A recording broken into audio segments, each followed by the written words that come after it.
I'm disappointed in every one of you. I'm sorry, I don't mean to offend you. I'm disappointed in every one of you. I kiss you on the mouth. No, I'm not cool with that. Just, I'm sorry.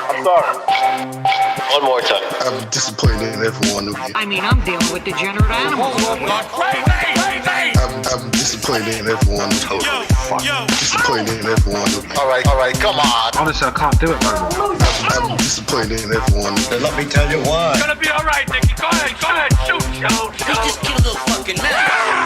What are you going to do about it? Yeah, because you got nothing. You don't got a thing. Yeah, because you got nothing. You got nothing. I want to get out of this rat hole. I want to get online. I need BDA boxing.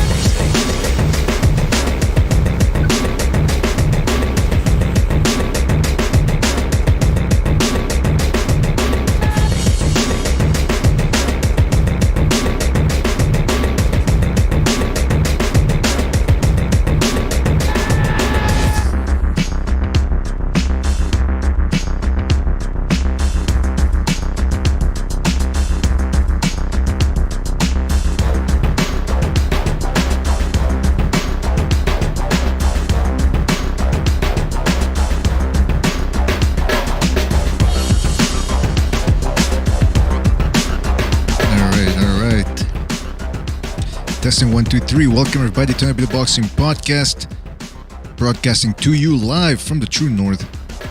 This is your good friend Mr. BDA, flying solo for the moment. It's another Open Lines Anything Goes Sunday. It's a Sunday edition rather. Usually it's on Friday, but we didn't do it on Friday, so I said, you know what? We did one of our standard shows last evening rather. I said, why not do an open phone lines Friday? Open lines everything. Phone numbers right there in the chat. I'm actually going to put it up here on the left-hand corner of your screen. If you're one of the Discord regulars, you got to keep in mind, this is an open forum now. So it might go, could go right, could go wrong. In any event, it could be entertaining. That's what we're looking for here. We want some boxing discussion that is entertaining. And so watch out for that one. I will be posting a StreamYard link in a couple of seconds. But before we get down to the fun, let's get the business out of the way, fellas. You know the drill. If you want to keep the gravy train rolling and you want to continue the open lines, such as Blog Talk and all that other good stuff, and putting the episodes on MP3, you can donate via the Super Chat feature during the show. You can also do it at the Patreon page or the BDA PayPal page. But of course, the most important thing is that you continue to support us by subscribing, if you haven't done so already, liking the show, and spreading the BDA gospel. And in terms of super chats and donations, every bit helps. Doesn't have to be a big donation. If everybody donates just a little bit, it takes us a good long way. We work with what we've got here, people. We're very economical, very resourceful. Speaking of resources, I know a lot of you guys are just as resourceful as us. Talking about PSK, Iron Fist, Triple JJJ, Help Vid, Virtuoso Blue Collar, Sports TV, Saint Brit, Ivan Gorgiev, Tony Boswell. I see Stu's in there. Let me invite Stu and Bucho. Bucho wanted a link as well. So I'm going to be putting up the StreamYard link in a couple of seconds. Stay tuned for that one, fellas. If you want to talk about, well, you can pretty much talk about whatever you want. The last night's fight between Whyte and Povetkin, the rematch. If you want to talk about Terence Crawford trying to, again, just plant his foot in his mouth, you can also do that. Talk about anything that is related to boxing. As long as it's boxing, fellas. And if it's not boxing and it's entertaining, we might just keep you around. You never know. By the way, I see we got Stu on the Discord story there. Yeah, what's happening, boys? How you doing, man? It's just you and me for the moment, but I will be letting people in on StreamYard, so I hope you brought I hope you brought up your hand wraps and your boxing gloves, because it could get interesting, man. It could get interesting. Yeah, I brought the 8-ounce gloves with me today. You got the spikes on it too, like in Rambo 3. Yeah, definitely, mate. They're definitely punches gloves that I brought. Reyes. Absolutely, man. Absolutely. Hit the like button, fellas. Like my chat said, hit the like. Don't be afraid. I see you already timed somebody out, Stu. Not wasting any time. Yeah, I mean, look, I got a feeling that's Pigeon going on about tight jeans again. That guy never even fit in tight jeans. He'd have to wear a fucking size 42 just to get in a pair. Come on, Oh, man. Instead of yeah. talking about tight jeans. The guy needs to get a grip. He's in his 40s trolling people on the internet. Man, what the fuck's wrong with that guy? And please Go and take a don't. break.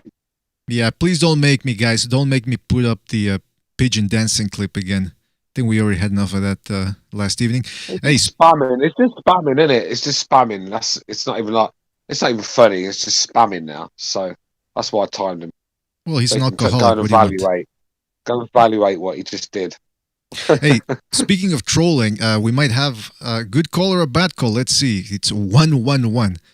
Hold on a second. It's taking a little. Okay, there we go. 111. You're on the air. What's on your mind? 111. Can you hear me? Hello? Yes, 111. You're on the air. Yeah, let me say this. So White had a great performance, man.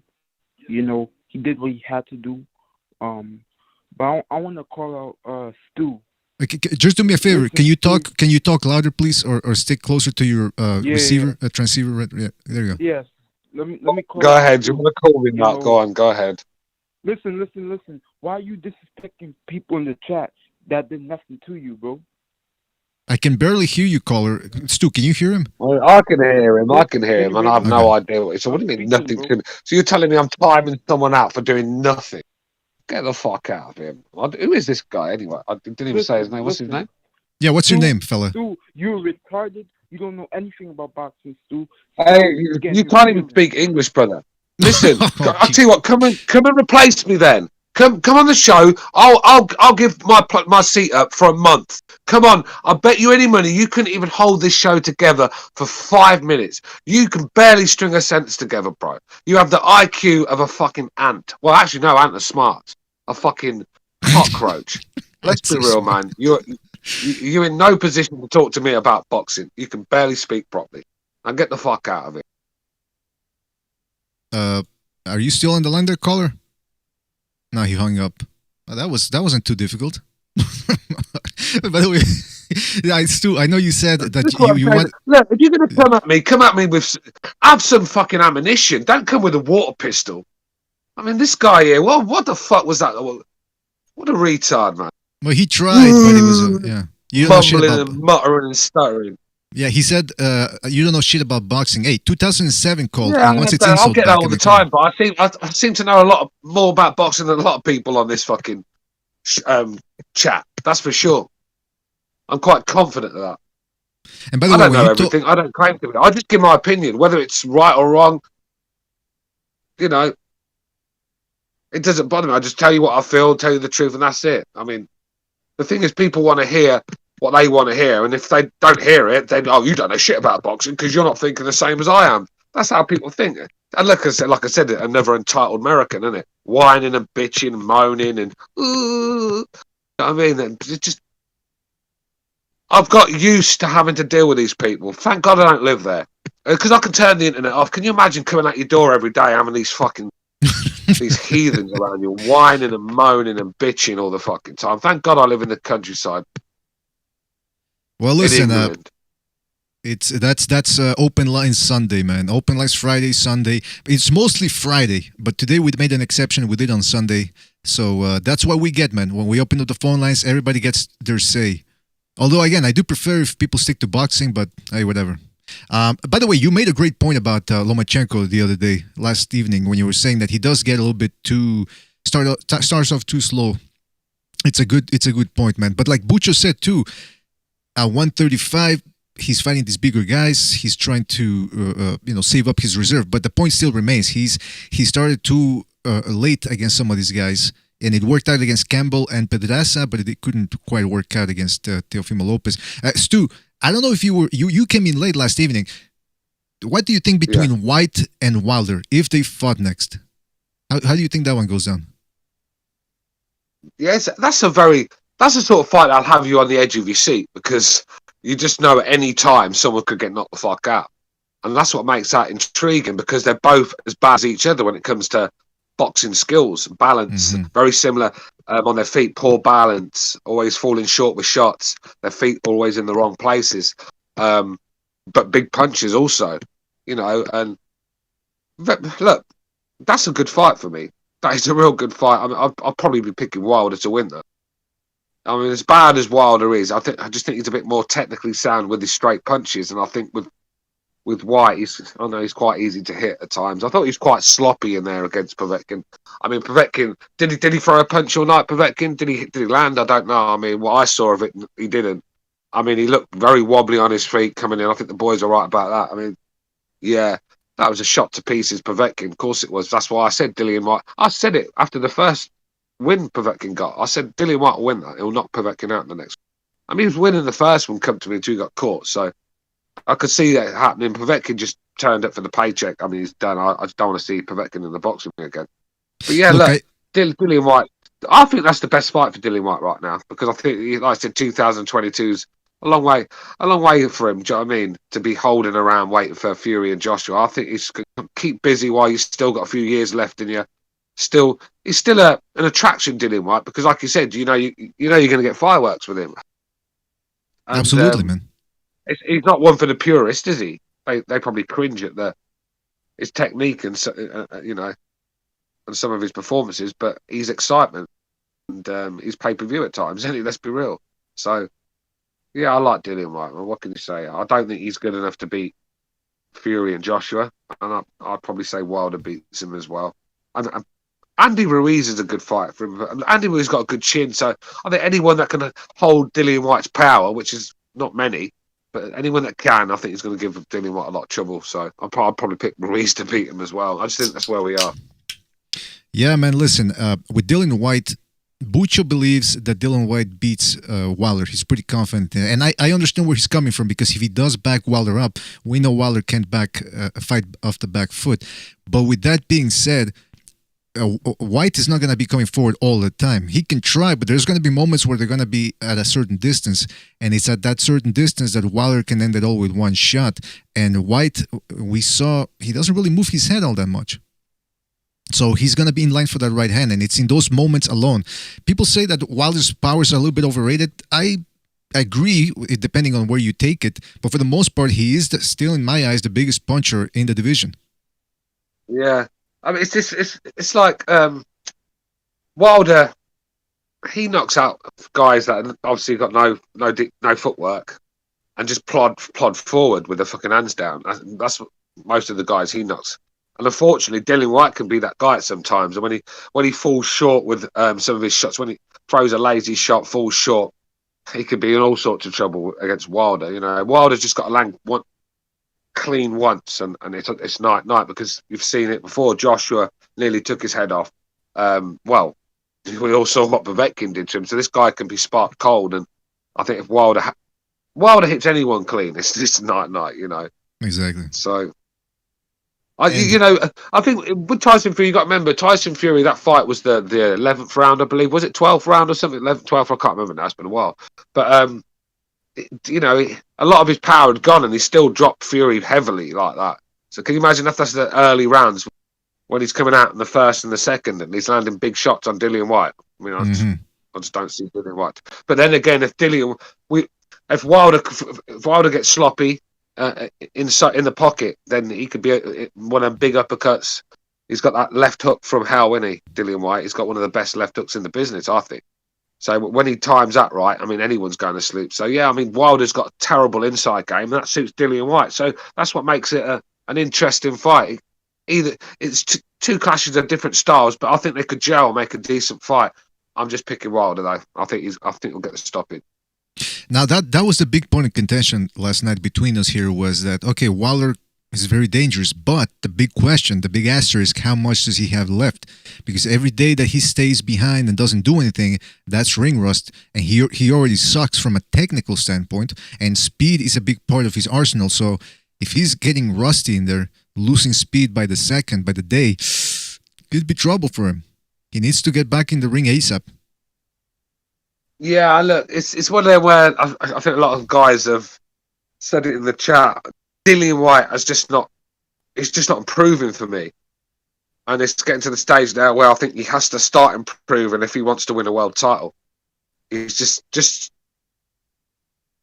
I don't know, man. He's well short at the moment. He just does too many mistakes in there. And look, his resume speaks for itself, though. He's one of the best in the heavyweight division. The guy can win fights on grit, determination, and punching power alone. So he's always dangerous. I just think when you step it up to the elite level in that division, I just think he falls a bit short with the boxing fundamentals and stuff, especially with the footwork and the balance as well. Because it's very important to get your balance right when you're throwing shots, setting your feet right, you know. And I just find his balance is. That's probably why he looks a bit wobbly when he's throwing shots. He looks all over the place. And then when he swings them wild shots, them fucking bolo punches, whatever they are, I think they are. When he throws them, it looks horrible. So, yeah, I mean, there's a lot to polish up with Dillian Whyte, I'm afraid. You know what, man? If Whyte ever gets a rematch against Joshua, forget fighting from the outside. That ain't going to work out. I think he should do what gave him success in the first fight, which the most success was when he caught him with that left hook. Exchange with Joshua, because we already know Joshua's vulnerable when he's exchanging. Now, of course, the danger is if you exchange with him, he could fucking knock your ass out because he's pretty quick-handed, Joshua is. And some people, I did a video, Stu, on combination. Yeah, I agree with you though, BJ. That's Dillian Whyte has to trade with Joshua in the pocket to win that, because at range he's just not good enough. Dillian Whyte is not good enough to outbox someone behind the jab using his feet and just pop shot his way to a points win or whatever. He just can't do that. He can't beat Joshua like that. He's gonna have to take the fight to Joshua. So and that makes it even more dangerous for him. But that's he's gonna have to take big risks to beat Joshua. If he thinks he can just try and win this on the back foot, then he's horribly wrong. He gets stopped quickly. I agree, man. I agree. And the thing about it is, I did a video on Joshua's combinations, because the people that think that Fury can just walk him down and just wear him down with no trouble, I think that's a big mistake, man. Joshua, say what you want about the guy, but he's got deadly combinations. And some people were saying, oh, you don't know what you're talking about. Joshua doesn't have quick hands. I'm thinking, for his size, he's pretty gosh darn quick, man. What do you think? Am I getting it wrong, or are they getting it wrong? Say that again. For his size, he's quick, did you say? Yeah, people say that Joshua's not quick. Oh, no, Joshua's explosive. I won't say he's quick. I mean, Andrew Ruiz showed in the first fight, that Joshua looked slow when they were punching with each other. The hand speed of Ruiz was just far superior. So Joshua's he's not quick, but he's explosive and he's quick enough. Mm-hmm. And because he's heavyweights, a lot of them can't get out of the way of punches. It's target practice for Joshua. You know what I mean? So, look, he's quick enough. Don't you worry about that. You go in there and throw a sloppy jab or something like that, you could get your head taken off. Don't worry about that, you know. So Joshua's dangerous. At mid-range, Joshua's dangerous. Really dangerous. Mm-hmm. Yeah, like Pulev found out. All right, we got a phone call. I think it's the same guy. 111. You're in the air. 111. What's on your mind? 111. This is your time to shine. Going once. Yep. Shut the fuck up. Okay, go ahead, man. Fuck you. I think that sounds like a recording right there, man. Listen, I'll tell you what, right? Does Mummy know you're fucking using the internet right now? You've got school in the morning, little boy. Go and get your porridge. Go and get your porridge. And go and read your fucking bedtime story and leave the boxing to the adult. All right, little boy? I think that was my father, by the way. I don't want to have to come over there and slap your bum for you. Oh, no, actually, that's naughty. That sounded like my mother calling. I think that was my mother. Listen. Oh, sorry about that. No, joke. Who is this fucking idiot? Anyway, what is this show tonight?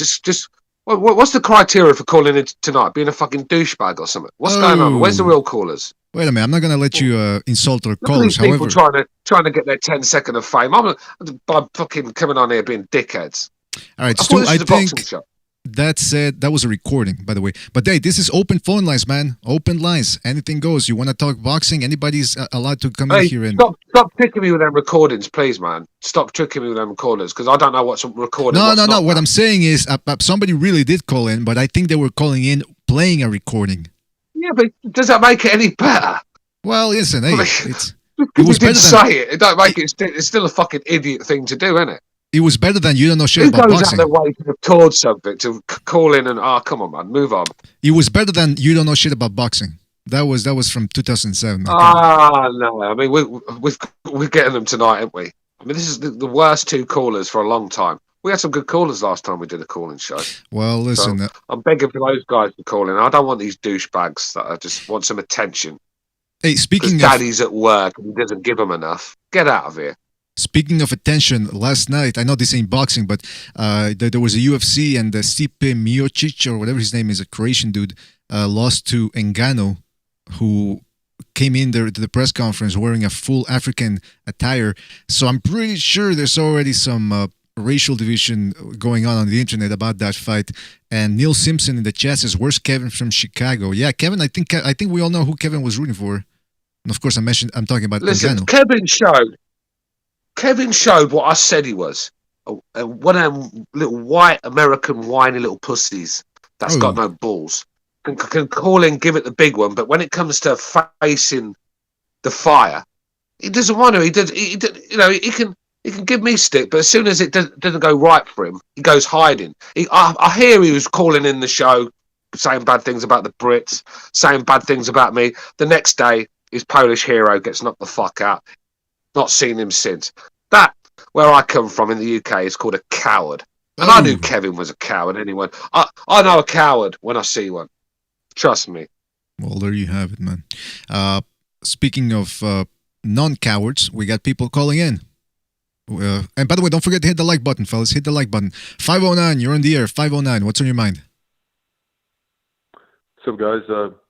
Man, you guys don't know shit about boxing. You two need to fire your ass. Yeah, you're right, man. Y'all never give Canelo a fair shake. We don't? No, I'm just kidding. No, who's this? What's he saying? Nah, he's kidding around. Go ahead, man. This is Jimmy. Yeah, well, I don't know what he's saying. That's the thing. I can't hear him. Jimmy, talk a little bit louder, man. Yeah, talk a little louder, man. Okay. Oh, is that Jimmy? Yeah, I didn't see the boxing fight. And I just want to ask a question. Does that make me not a real boxing fan if I had no interest in watching the Dillian Whyte versus Povetkin fight? Because I was watching the UFC fight. It was later, but I didn't even pay any attention to the boxing fight. Bro, I was sitting in a girl's house watching Coming to America too. What a pile of shite that was, by the way. But I was watching that. I was watching that instead of watching Dillian Whyte because it just didn't mean anything to me. The fight, and I'm sorry if that makes me casual. Sign me up. I'm a casual. It doesn't make me a better man being a hardcore boxing fan. I don't make no money out of this sport, so it doesn't change. But look, I agree, caller. At the end of the day, just because you went and watched something else and had something better to do, doesn't mean you don't like boxing. Hardcore. Dude, you are hardcore. You're a hardcore. If you're calling in a YouTube channel about boxing, dude, how does that not make us hardcore boxing fans? Exactly. But you're right. The thing is, it's called having standards. I've got standards in life. Some of these boxing fans haven't. Like I said, I mean, I'd hate to see the state of some of their women because they've got no standards. Where I'm not going to be seen with an ugly woman. I'm not going to waste my time watching shit on the TV. I'm not going to pay for something that's not worth it. These guys throwing their little pocket change away, ain't they, to watch some garbage. And then they sit there, oh, look, at least I'm a casual. I hadn't had pussy for 6 months, but at least I'm a casual. At least I'm a hardcore, sorry. Garbage. What does it mean? Nothing. Isn't it? I'm sitting there enjoying myself right now. Like, I've had a good time recently. Never thought once, hey, I wonder how Dillian Whyte's doing. Never thought about it. It's only when I got a notification. That's where I am with boxing right now. 100% agree. Yeah, listen, if you didn't want to watch the fight because you already knew who was going to win, I don't blame you, man. I mean, if you feel that, like, for example, I know it wasn't exactly on that level. It was actually worse, but Canelo versus Yildirim, I didn't watch that fight live. And I only watched the highlights the next day. I didn't have time to watch 3 rounds of some guy I already knew had no chance getting spanked. It's ridiculous. What does that? What do I have to prove at this point? I mean, it was dreadful. It was absolutely dreadful. I mean, what is the point? I mean, if you, I mean, it's like, go ahead, caller. No, go ahead. No, boxing it is getting kind of trying because boxing is full of mismatches, and even like I was looking at the odds for Hooker versus Virgil Ortiz. Hooker was Hooker was a plus 600 underdog, and then we just got. They sprinkle in a lot of 50-50 fights like Ramirez, Ortiz, or the Chocolatito versus Estrada, but like 90% of the time it's just straight up A fighter versus C fighter, and they don't even give us the fights we want. Like it's kind of hard being a boxing fan. It's like when you watch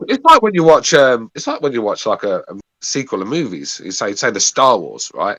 Now I grew up loving Star Wars, but after they kept feeding me after the first three, after that just kept feeding me shit after shit after shit, and you start to lose your love for the Star Wars sort of thing. I'm using an analogy here, and it's the same with boxing. I used to love boxing because when I grew up, we got world-class fights all the time and the best fight, and fighters fighting 3 or 4 times a year, and you just don't get that no more. So when you keep feeding someone trash, they're going to go out and find other things to do. We're talking an era now where there is more things to do. I know we're on lockdown, but I can go on my phone and watch most things I want to watch. So it has to be a good fight for me to want to stay in now and stay up late and watch a boxing match. It has to be a good fight for me.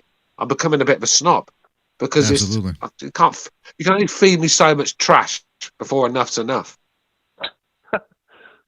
Yeah. Well, you know what? For example, I've heard. That was my point. All right. Thank you for your call, 509. Take it easy out there and call back next time. All right, man?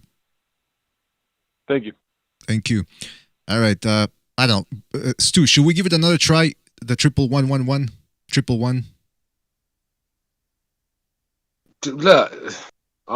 Don't be hopeful of this guy, man. He's gonna disappoint. Hey, I don't know, disappoint, man. Trust me, but let him go. Go on.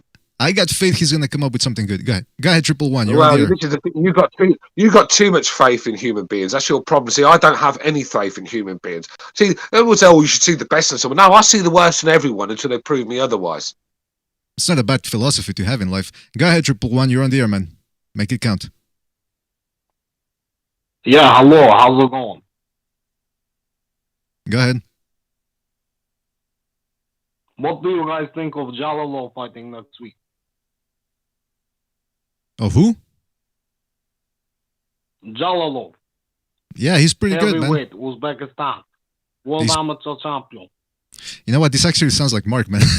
Yeah, what do you say, Mark? How's it going, bro? Mark, your Irish accent just does not hide your fake voices, man. It just doesn't. Fuck you, sir. Actually, I don't think that's Mark. I think that's a retard. I think that's is that you with that sound button again? Sound button. That's not. Hey, listen, I don't got that sound, man. Look, I'll play you a couple of sounds here. All right, let's do it. That's the sound right there. Fuck you, bitch. Get over here. But that was a fucking guy with a awful accent. I thought I had a bad accent because I got a fucking big tongue, big mushmouth tongue, so I sounded a bit like I'm retarded. But that guy sounded like he was legitimately on the spectrum.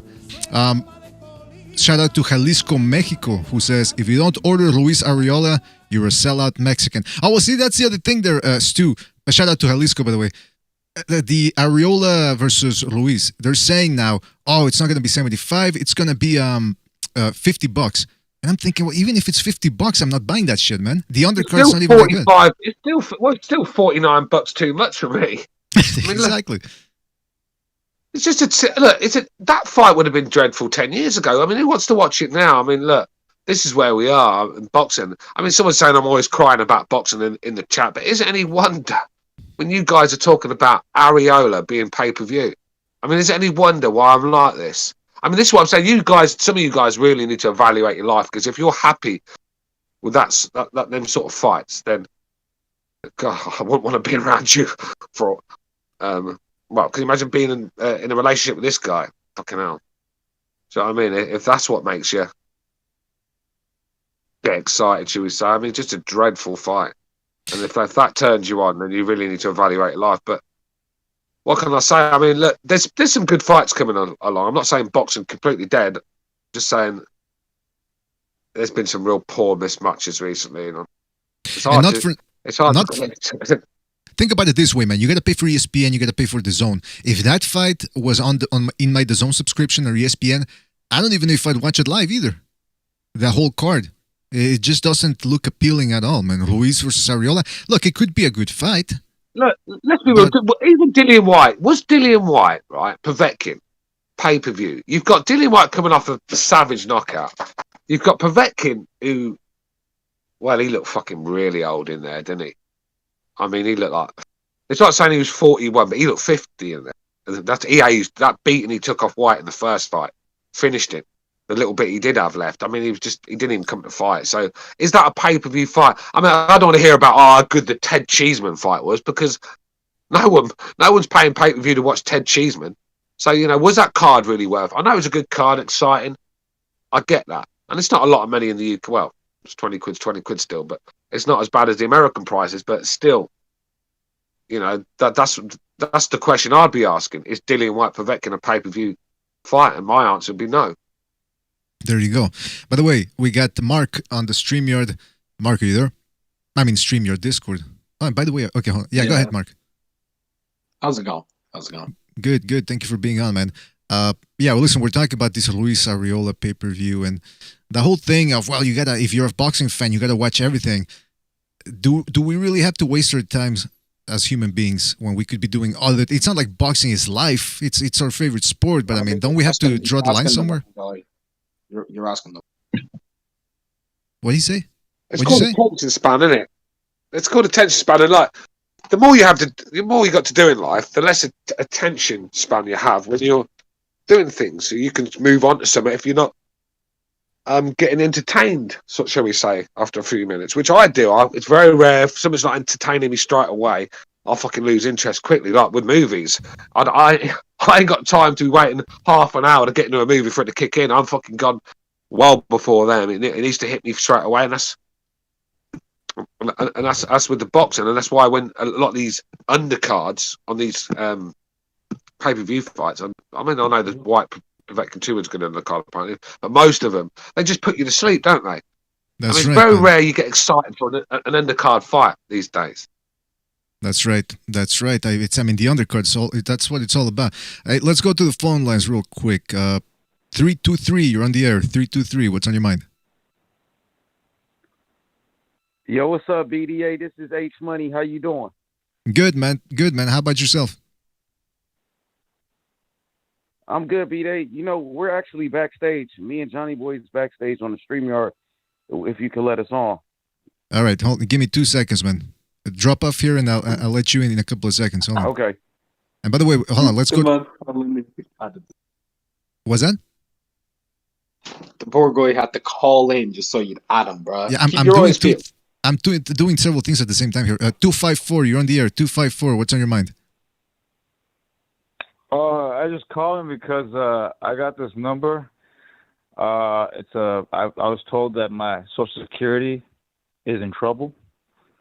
And, you know, I'm just calling to make sure if it's not or not. Yeah, you know? pay for your kids, you degenerate. Hold on. There could be a misunderstanding. Hey, brother, you guys there was realized who the fuck possibility this is? you may... You can't tell by now?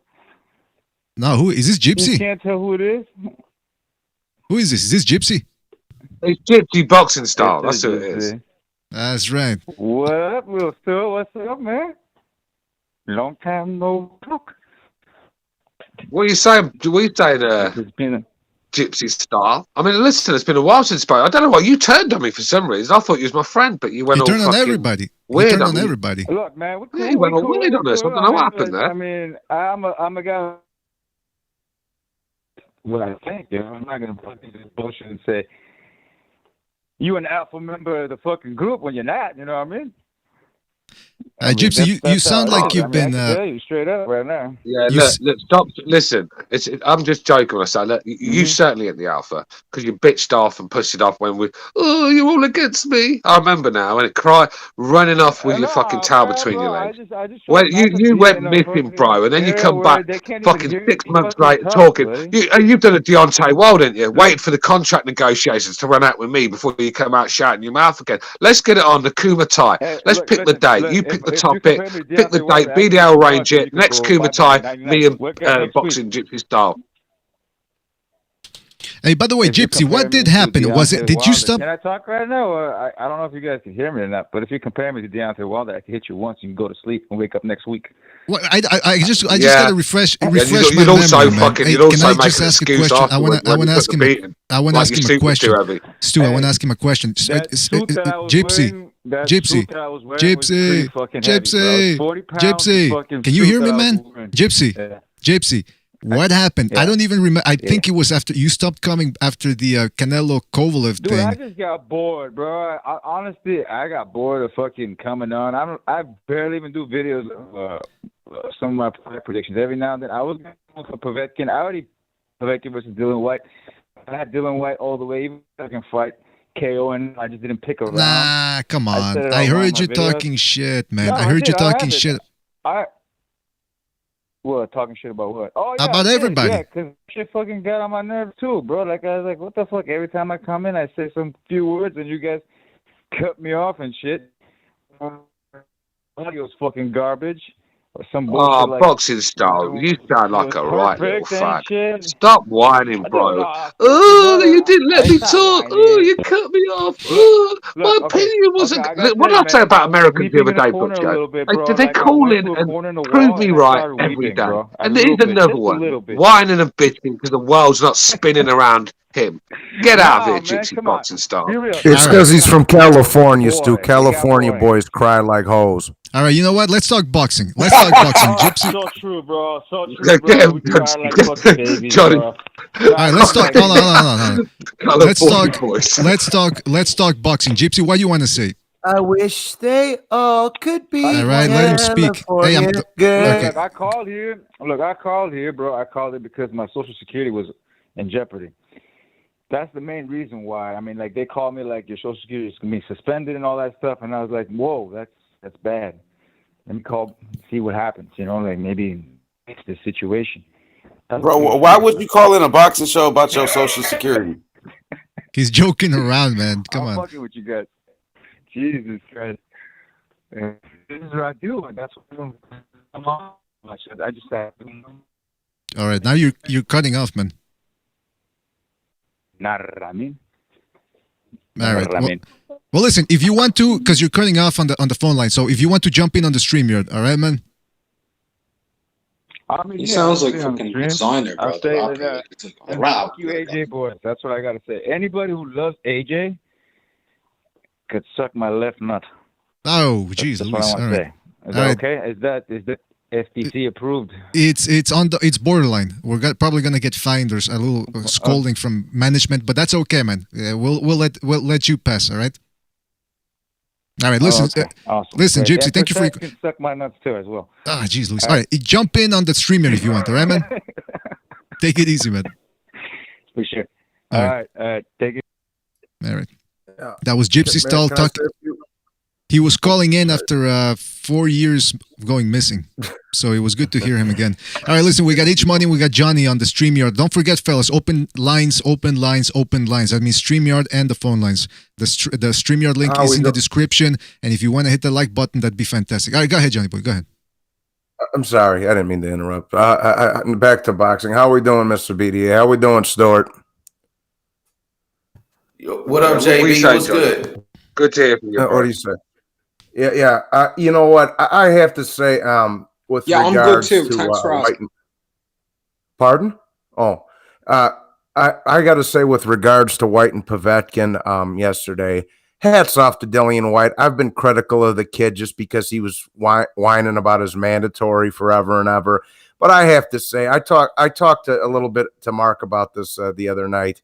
You know, I have to put some respect on Whyte because, you know what, the guy shows up to fight every fight. He's always in good fights. He doesn't back down from a challenge. He's a class act. I've turned the other cheek on Whyte, man. I really have, and I think he put on a great performance last. Sounds like what you're doing is spreading your cheeks for Dillian Whyte. Come on, man, have some balls, man. Stop Stand your ground. No. Sasha Grey spreads her cheeks for me. BDA, we know this. No, but no, I just wanted to say hats off to the kid. He put on a hell of a show last night. Good win coming off, getting knocked out and jumping right back into the challenge. And correcting that mistake. So good on Dillian Whyte. And also, that fucking Cheeseman Metcalf fight, man. Did you guys, Stewart, BDA, did you guys see that one? I watched it with Mark, so But I watched a little bit. Yeah, I'm hearing it was a good one, wasn't it? Oh, Stewart, it was a barn burner. It was right up there with Chocolatito Estrada a couple weeks ago. Gotta watch it. Gotta watch it. Cheeseman is an underrated fighter, man. He can box. He can box his ass off. There was 4 or 5 rounds in there, bro. That was some Gotti Ward shit, bro. I mean, it was ridiculous. So if you Stu and Mr. BDA, if you didn't watch the full thing, don't forget Mark, man. Pardon? Mark's in here as well. I watched it with Mark yesterday. Right, but you're not mentioning Mark now. It seems like you. Oh, forget. Well, because I know he's already seen it. No, it's because you have an anti-Irish. You're an anti-Irish guy, but that's okay, man. I mean, it's the old Italian-Irish rivalry. It goes back long as well. Oh God, it's Jake LaMotta versus Bob Murphy. Jew. Did you just call him a Jew? Anyway, listen. Let's not get into this. H Money, what did you think of Dillian Whyte's performance against Povetkin? I liked his performance. He looked powerful last night.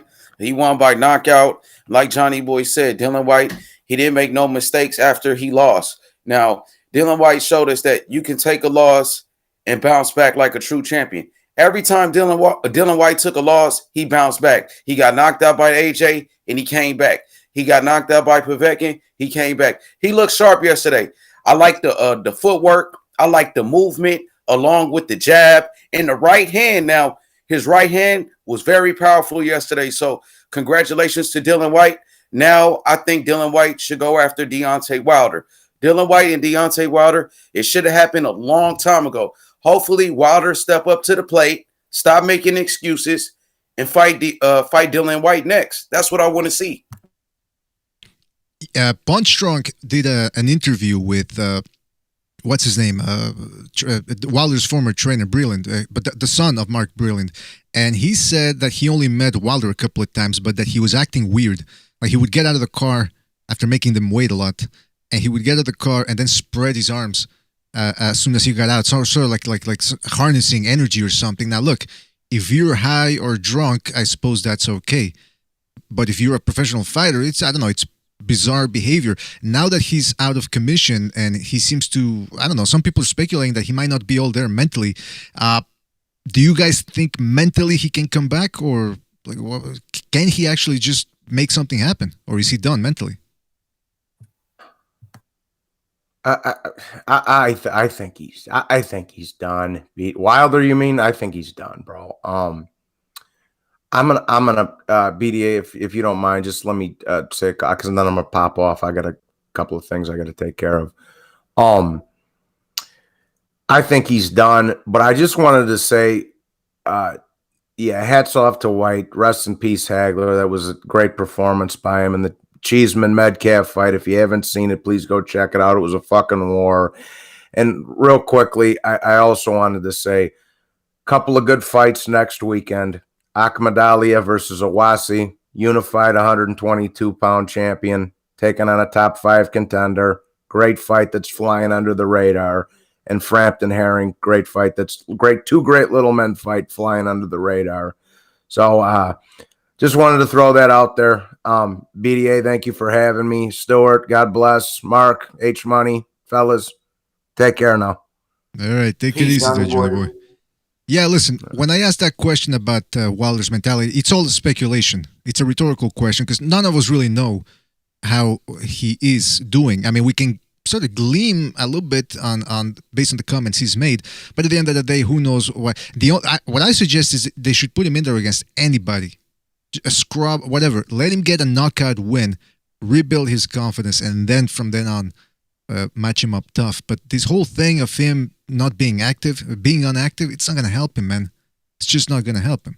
But speaking of that heavyweight division, it's getting very interesting.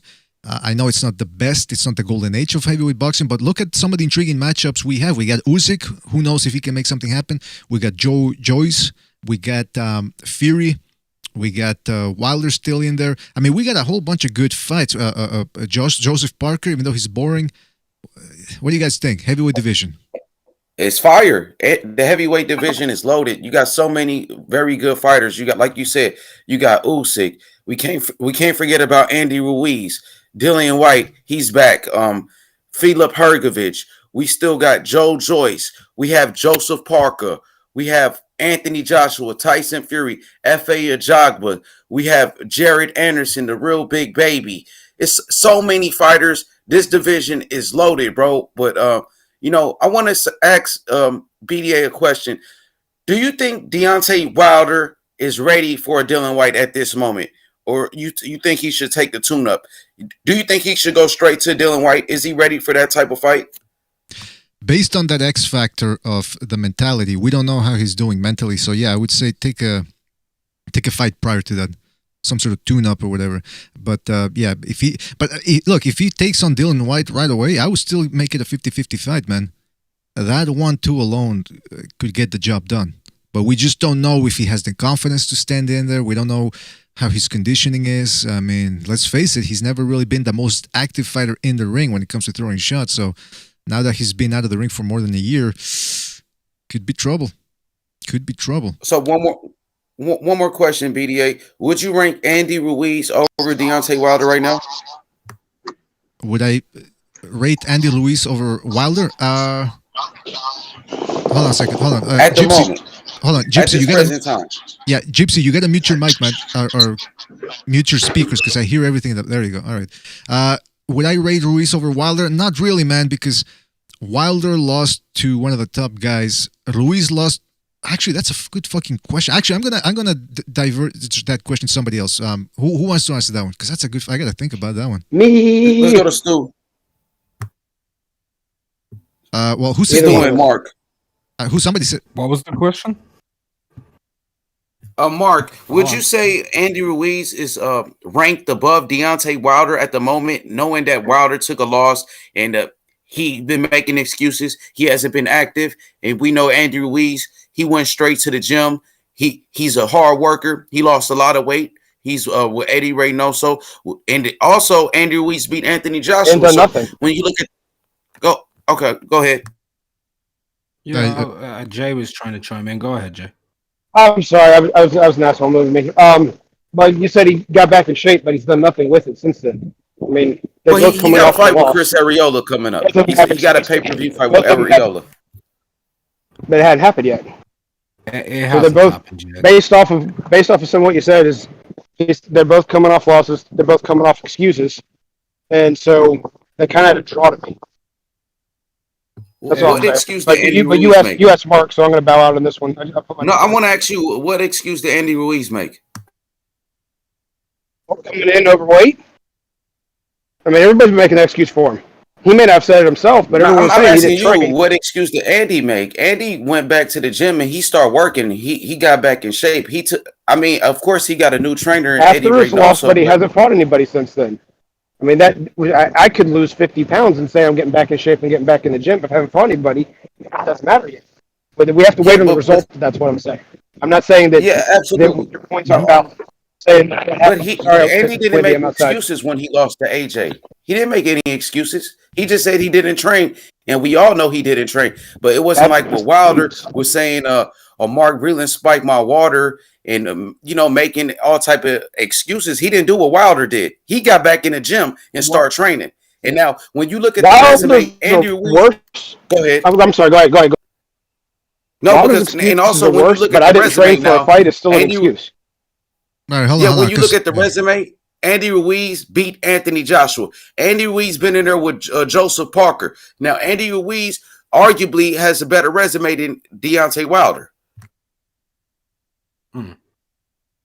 That's why I didn't want to answer the question, because it's a good question. I mean, look, Ruiz, let's take a look at it this way. Ruiz has a win over Joshua, and then he got swept. A prime Joshua, but then he got swept in the rematch. Now, coming in like a fat pig, that's his problem, not Joshua's. But at the same time, he did beat Joshua. Wilder doesn't have a Joshua on his name. You could argue that he should have lost the first fight against Fury, and then he got the shit kicked out of him in the rematch. So in that sense, Wilder doesn't have that, but he does have longevity. So if you weigh those two things together, it depends on what you like, man. I think it's pretty close. By the way, shout out to Stu Little's Tight Jeans, who says Wilder is still better than White and Ruiz. All right. What was I going to ask? All right. By the way, we got Jimmy on the Discord. Jimmy, are you there? What up, brother? How you doing, man? Listen, it's a good question. Ruiz, Wilder. Who do you think? Yeah. Right now, I would pick. No, sorry. Not in the fight. But not in the fight, like in the rankings. Who should be ahead of whom? Rankings, I would take Wilder, only because, listen, Ruiz had the biggest fight of his career, an opportunity that was bestowed on him by luck of a big shot, and he couldn't fucking stop going to fucking Burger King. Come on. Lack of discipline. Good, I rate lack of discipline huge. Listen, Burger King's pretty good, man. I'm not gonna dog. Yeah, it is. Oh, no doubt. Everybody loves the food, but you're a professional boxer, man. If someone says, okay, I mean, think about every one of us on this panel, everyone calling in, everybody. We all work for our money. Work fucking probably pretty hard for it. That motherfucker was offered life-altering money. His grandchildren, if he does it right, doesn't have to worry about work. And he couldn't fucking spend 8 weeks and not being an idiot. Lack of discipline. It's a good point. We got Gypsy's back on the StreamYard. Gypsy, are you there? Yeah. Do you hear me? Yeah, we can hear you, man. What do you think? Wilder ahead of Ruiz or vice versa? It's Ruiz ahead of Wilder, honestly, because Ruiz has beaten AJ. I mean, yeah, Wilder fought Tyson Fury, but Tyson Fury is shitty Tyson Fury, the first one. The second one, beast. So, yeah, he didn't really win those fights, so none of them. So he lost both of them, technically. You have to give it to Ruiz. Ruiz has to be above him, but Wilder is, in the eye test, could probably take out Ruiz. Because of the style-wise, because of the range, and he could pop him off from far away and keep away from the short, fast hands of Ruiz. That's why people look at Wilder above Ruiz for those reasons. But I think Ruiz's resume speaks louder. He also has Parker in his resume, 2 AJ fights and a Parker. So. Wait, you talking about Ruiz? Yeah, but when we talk resumes, I mean, look, I like to use wins. I like to use wins on resumes. Yeah, Gypsy, you got a lot of background. You got to mute your speakers, man, because we hear a lot of feedback there. He didn't win the Parker fight. Let me put a headset on. I'm gonna get a headset. I got this headset. I'm gonna try it out. Let's see if it actually works. Try it out. All right, go ahead, Stu. Yeah, look. Right, who is that? When you mention resume, or Bucho? When you mention resume, go ahead. Wait your turn, brother. Come on. Yeah, go ahead, Stu.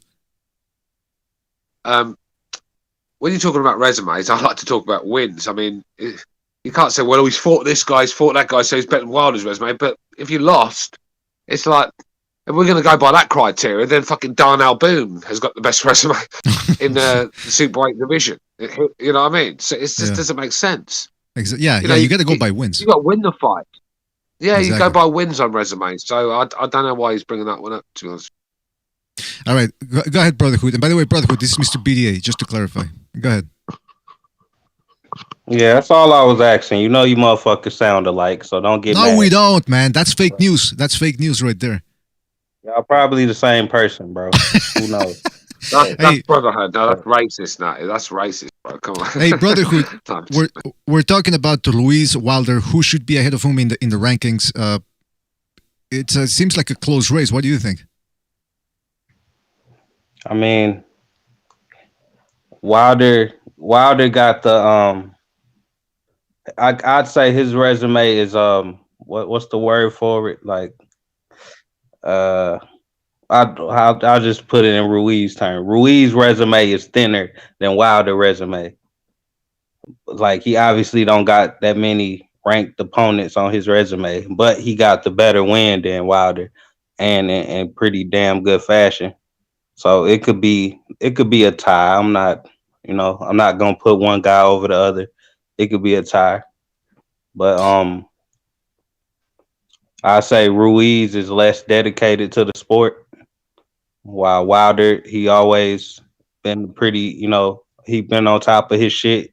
You never hear about Wilder being out of shape and having a big fucking belly and all of this stuff like Ruiz. So it's just like you said, depends what you like, man. It's but really Wilder got the best argument because he did face top opponents as well as Ruiz did, like with Parker and AJ.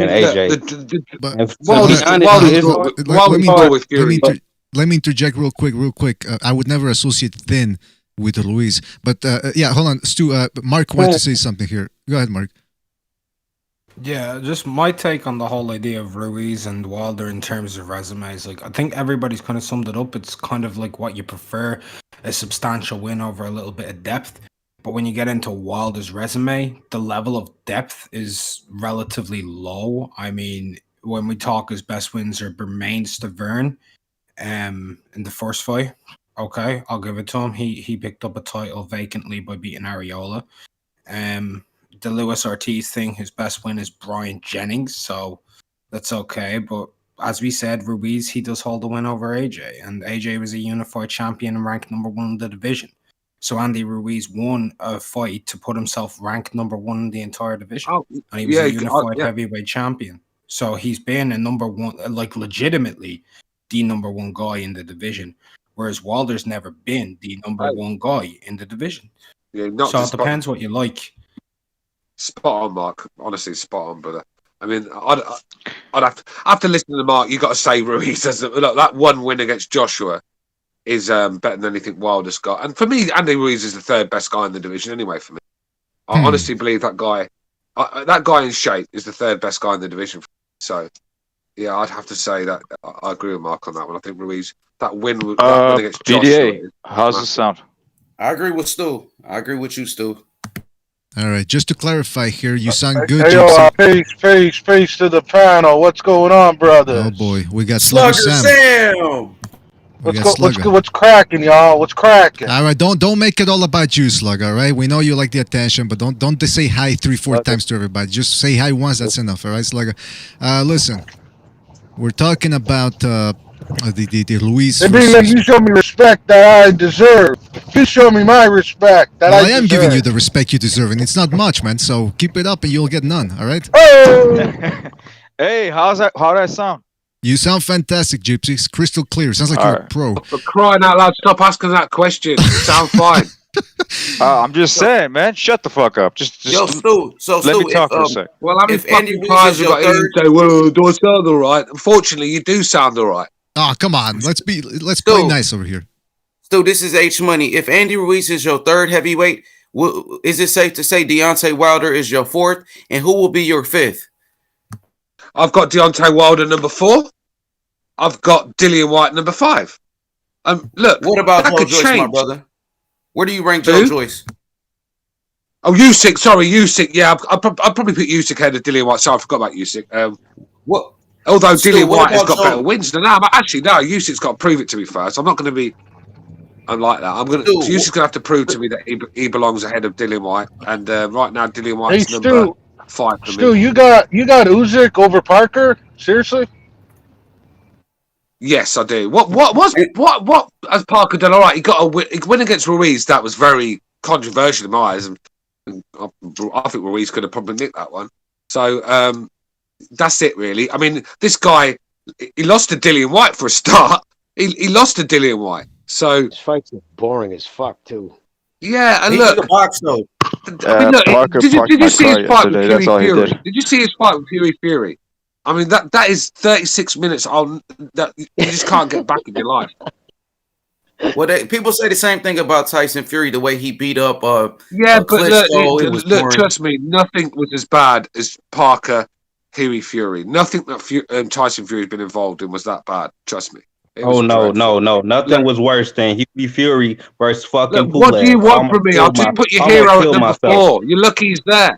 You're lucky he's even at number 4 after that destruction that I witnessed. So just be thankful and be grateful that I've got him at number 4 right now. I've got Dillian Whyte 5, Usyk 6. I got a feeling Usyk could be climbing that table very quickly, but he's got to prove it to me. He's fighting 2 bums and not looking impressive doing it is not going to get you in my top 5 for now. So that's where I am. I'm Fury number 1. One question Joshua for you. 2. What about I'm Joe going to give you my list, and then you can go from there. He just stopped. Let me finish in 1 second. 10 seconds, and I'll give you. Oh my God, BDA, please. Go ahead. 10 seconds. I'll give you my list, and then you can take it from there. I'll stop talking. Go ahead. I've got Fury first. I've got Joshua second. I've got Ruiz third. I've got Wilder 4th. I've got Dillian Whyte 5th, and I've got Usyk hovering around 6th. That's where I am. I got Joe Joyce number 5. I want to hear from Unrivaled Mark. Who are your top 5 heavyweights? My top 5? Fucking 1A and 1B is Fury Joshua till they fight each other. Then I'm going Dillian Whyte, followed by Ruiz, followed by Wilder. Where does Joe Joyce rank on your list? Number 8. Have you got Dillian Whyte number 3, Mark? Yeah. Yeah, just be Povetkin. Yeah, no, I get why you've got him there. Resume, you'd have to have him there. I'm talking which I think I'm going by my criteria. Who I think is the best fighter right now in that division, and I just think them other guys beat him. But I get why you've put Dillian Whyte there because his resume, it's as good as anyone's. I feel you on that, but you're also only as good as your last win as well. You know what I mean? And the other guys are coming off of losses, aren't they? Yeah, hey, Ring Magazine doesn't even have Joyce in the top 10. Neither does ESPN. And I can sort of see where they're coming from because his biggest win so far was against Dubois. And prior to that, he beat Brian Jennings. And he has Jennings and Ustinov as well. Yeah, that's why I said Jennings. But I mean, even I don't know. Like, if you want to put him in there over a guy like, I don't know, man. Now, Dubois, it was a battle of prospects, essentially. So I understand why they won't have him in there. But Kubrat Pulev, he's still number 10, according to ESPN. So maybe ESPN could kick him out of there and put Joyce in there. I don't know. He's coming off of he's coming off of a loss, and the best win on his resume is Chisora next. Pulev is one of the most overrated fighters in the last 20 years of boxing. Why did he? I mean, the amount of fans this guy used to have. Oh, Pulev is going to beat Fury. Pulev's going to beat Joshua. Not in the world I live in. It's not going to happen, mate. He's absolutely fucking useless. I've been saying he don't do anything well. He's boring to watch. I'll tell you why. Because Pulev is a go-getter. When he sees 2 Hooters in front of him, he's got to grab them. That's Pulev. Yeah, well, that's it. Yeah, well, that's about the only action you're getting out of Pulev when there's a fucking set of titties ringside because he ain't giving you any in the ring, is he? Especially if the girl has an Adam's apple. Oh, well, now that has not been established yet. Listen, but they actually fucked Pulev badly because from what I've watched is. She gave him a lap dance after he kissed her, but she still pressed charges on him. No, she gave somebody else a lap dance. Pulev didn't get no action from that, as far as I know. He grabbed her balls. She gave somebody in his camp a lap dance, right? That's what I'm saying. Yeah. So an old guy. Nothing against giving old men lap dances. I mean, that's how you got to make your money. By the way, Gypsy, let me ask you something real quick, man. I always forget. Are you an AJ fan or a Fury fan? God, that's a good question, bro. Boxing style. Come on, have a word. Just want to clarify. No, but are you an AJ? Are you? Pulev looks like one of them. Pulev looks like one of them guys. Obviously, Liam Nielsen went. So I'm obviously an AJ fan, as you can tell. No, but what I wanted to ask is, do you hate? Are you one of those what they call AJ haters, or how do you feel about AJ? Dude, I used to love AJ, man. I thought AJ was the shit when he first came up. Like when I first started following him, 10 fights ago. I didn't watch his old Olympic side fights. I watched the last 10 fights he's ever had. I watched it. I was a fan of him before he fought Klitschko, and then after Klitschko, I started seeing some cowardly shit, and I started to dislike the guy. Bit by bit, I started to dislike the dude. And the Parker fight, and there's a bunch of shit. I don't lean on the past, but I noticed the same character. But he has been improving. It's not like he hasn't. I've seen some massive improvements from the Pulev fight. that got my eye. I mean, this Fury fight's going to be pretty intense. I still think Fury pulls it off because of the because AJ's head movements got a little bit better. But even though Pulev was a little predictive, AJ has improved. I could see it from the Ruiz fight. I could see it from the second Ruiz fight. I could see it in the Pulev fight. He's improved greatly, and it's going to be pretty cool to watch this fight. I'm going to be really stoked watching it. Yeah, and when it comes down to heavyweights, the thing with that Pulev performance, a lot of people see that Pulev performance and think, "Oh, Joshua's back." Pulev was tailor-made for Joshua. Just a slow, plodding European style that's not very busy, throws the jab and a right-handed holds. Easy to time. He's getting on a bit as well. He hasn't got any hand speed. He doesn't have punching power that's going to make you wary of going in. There's just nothing Pulev does that's going to scare Anthony Joshua. So he can just stroll forward with his hands up, throwing combinations, looking good doing it. And that's exactly what happened. Tailor-made for Joshua. No, I mean, Pulev, let's be real. Klitschko's best performance in his career, he's had some stinkers. I love Klitschko, but he's had some real stinkers. And his best performance was against Pulev. He looked $1 million in there against Pulev. That's what Pulev does. Pulev makes pretty predictable, fighters entertaining. Hey, listen, hold on real quick, Gypsy, real quick. I gotta read a super, well, not read a super, just shout out to Corky for his super chat. He didn't leave a message, but shout out to him. Don't forget, fellas, open lines, StreamYard, and phone number right there, and don't forget to hit the like button.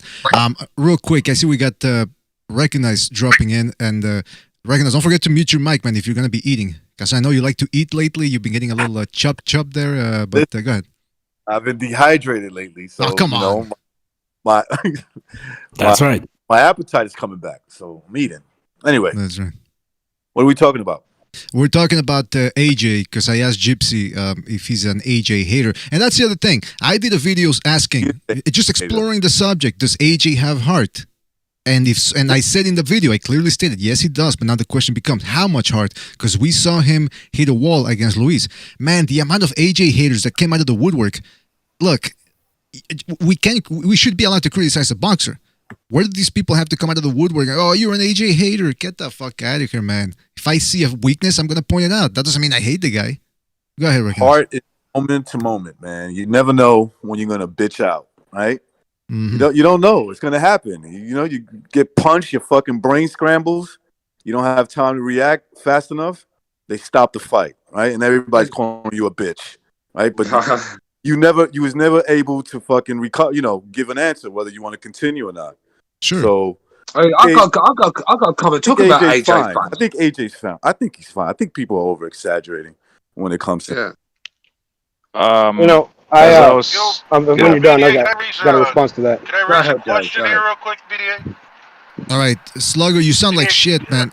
You sound like you're talking through. I think it's the Bluetooth. Do you want me to take the Bluetooth off? Maybe. Yeah, take it off. Take it no off. No cowards in Queens. Just to let you know. But BDA is right when he questions the heart of Anthony Joshua, because we seen him spit his mouthpiece out when he got into some trouble with Andy Ruiz, and then on top of that, he turned his back to the referee. So you do have to question his heart. Who was just speaking? I'm not familiar with you. That's H Money. That's H Money. I'm Jay. Nice to meet you. So I said this on the show before. I want to reiterate it right now. You have two different kinds of heart in boxing. You've got situational heart where it's in the moment, and you got heart like Klitschko, who got knocked out twice and still became the best heavyweight of his era.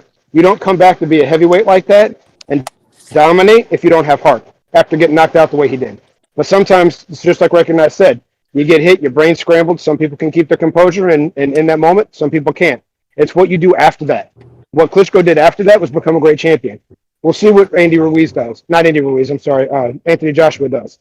At the moment, we can still question him. If he comes back and he rules this division, obviously he's got heart. Well, let me tell you, man. He showed his heart because he came back in that rematch against Andy Ruiz, and he made his adjustments, and he bounced back like a true champion. Now, the question is, if he gets hurt, if he gets into some trouble, will he spit his mouthpiece out again? Will he quit again? A lot of people thought he quit in that fight against Andy Ruiz when he got embarrassed. So now when it gets tough, now when he gets in that same situation, will he throw in the towel? Will he quit? Will he check out mentally like he did against Andy Ruiz in that first fight? Because I know Tyson Fury is going to bring that smoke. We know Tyson Fury, if he gets knocked down, he's going to get back up.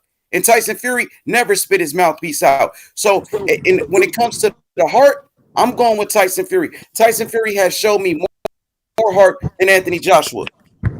Hey, and to add to your point, he spit his mouthpiece out versus Klitschko a few times too. Yeah, Don't forget exactly. about Hold it. on, hold on, brotherhood. Hold on, BDA, can you hear me better now? Yeah, I can hear you better. Unfortunately, go ahead. Okay, so I just want to ask. Hey, don't be stealing. I'm Stu's kidding lines, around. I'm kidding around. Go ahead. But hold on, okay. I just want to ask the Close question humor. before I head out, fellas. Okay, I'm not trying to change the subject, but I'm pretty sure you guys all watched the fight yesterday, right? So, I've been kind of hyping up that Francis guy for a long time now, and I just want to get everybody's thoughts. Now we're not gonna talk. Sorry, Saga. We're not gonna talk MMA. We're on the boxing right now. No, I'm talking boxing. Hear me out. I'm trying to say if he went full out boxing and never did MMA, you guys think he could have became a world champ? I mean, that's based on his technique. No, based on his power, Wilder did. So we don't really know that he hits harder than Foreman. You get what I'm saying? How do we really know? When Ali says that it's the hardest person he ever fought, and he fought Foreman, that's a major gauge to me. Yeah, but this is what I'm trying to tell you. When they asked George Foreman who was the hardest hitter, he said Jerry Cooney hit harder. You know, there's actually a device now probably worth like $300. Sorry about this, Mark. Let me. There's a device that's like $300, but it's more expensive ones out there. It's like what is it called? Box something. I forgot the name of it exactly. It actually measures. Anybody can get it. It can actually measure how hard you actually hit. The funny thing about it is, it doesn't really make much of a difference if you wear a glove or you don't wear a glove.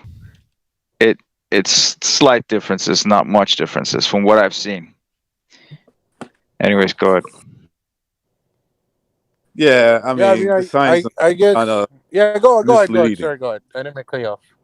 No, I was just gonna say the science in that is a bit because you got to hit it. I've done it plenty of times, and sometimes I've been happy with the results, and sometimes I wasn't. Right? It's all about how you hit that thing. Right? You got to hit it right on the button. Well, yeah, because I mean, pressure on it. Yeah, that's the thing though. When you hit, and I think also they did that test there on Discovery Channel where they gave somebody an MMA glove. I think it was Bas Rutten. They gave an MMA glove and then a boxing glove.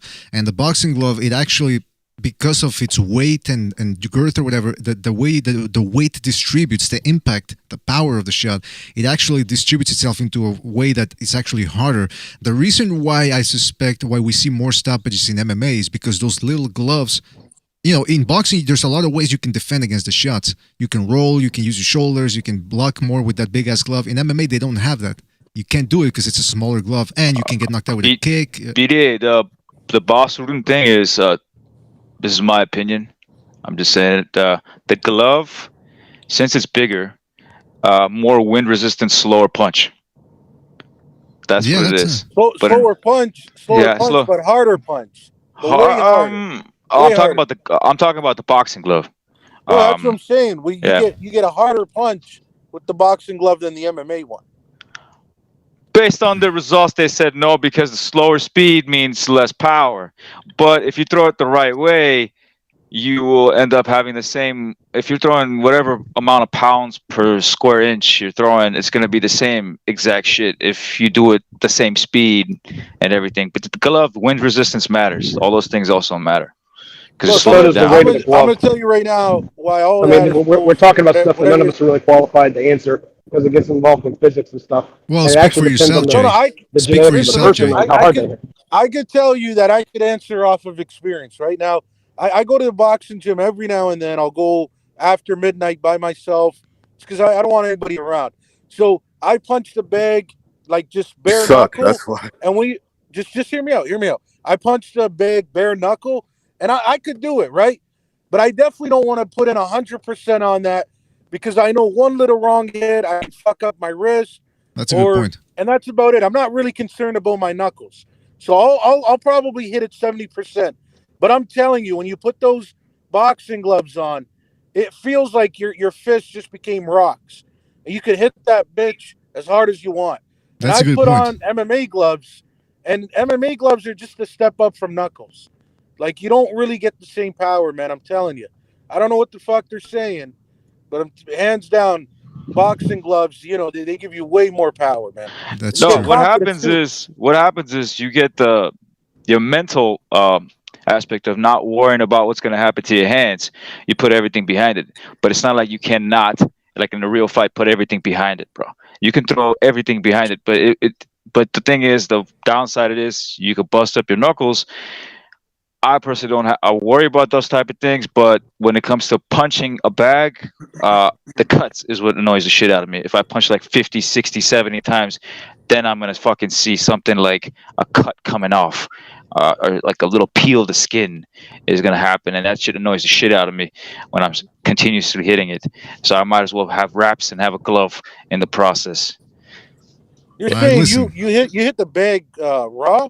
You just hit it with I your could hit it knuckles? raw, bro. The thing with me is, the thing with me is, bro, it's like if I start off, if I haven't punched a bag for who knows how long, months, 2 months, but if I have been doing it for, let's say, a couple of days, and then I don't have the wraps on anymore, my skin is like a little more tougher on the knuckles. It becomes my hands are like rocks, and I don't worry about cuts as much. It'll take, let's say, if it's going to take 20 hits to get cut, if I hadn't punched the bag for so long, it'll take 80 to 100 hits, somewhere around that area, to fucking get a cut off the bag.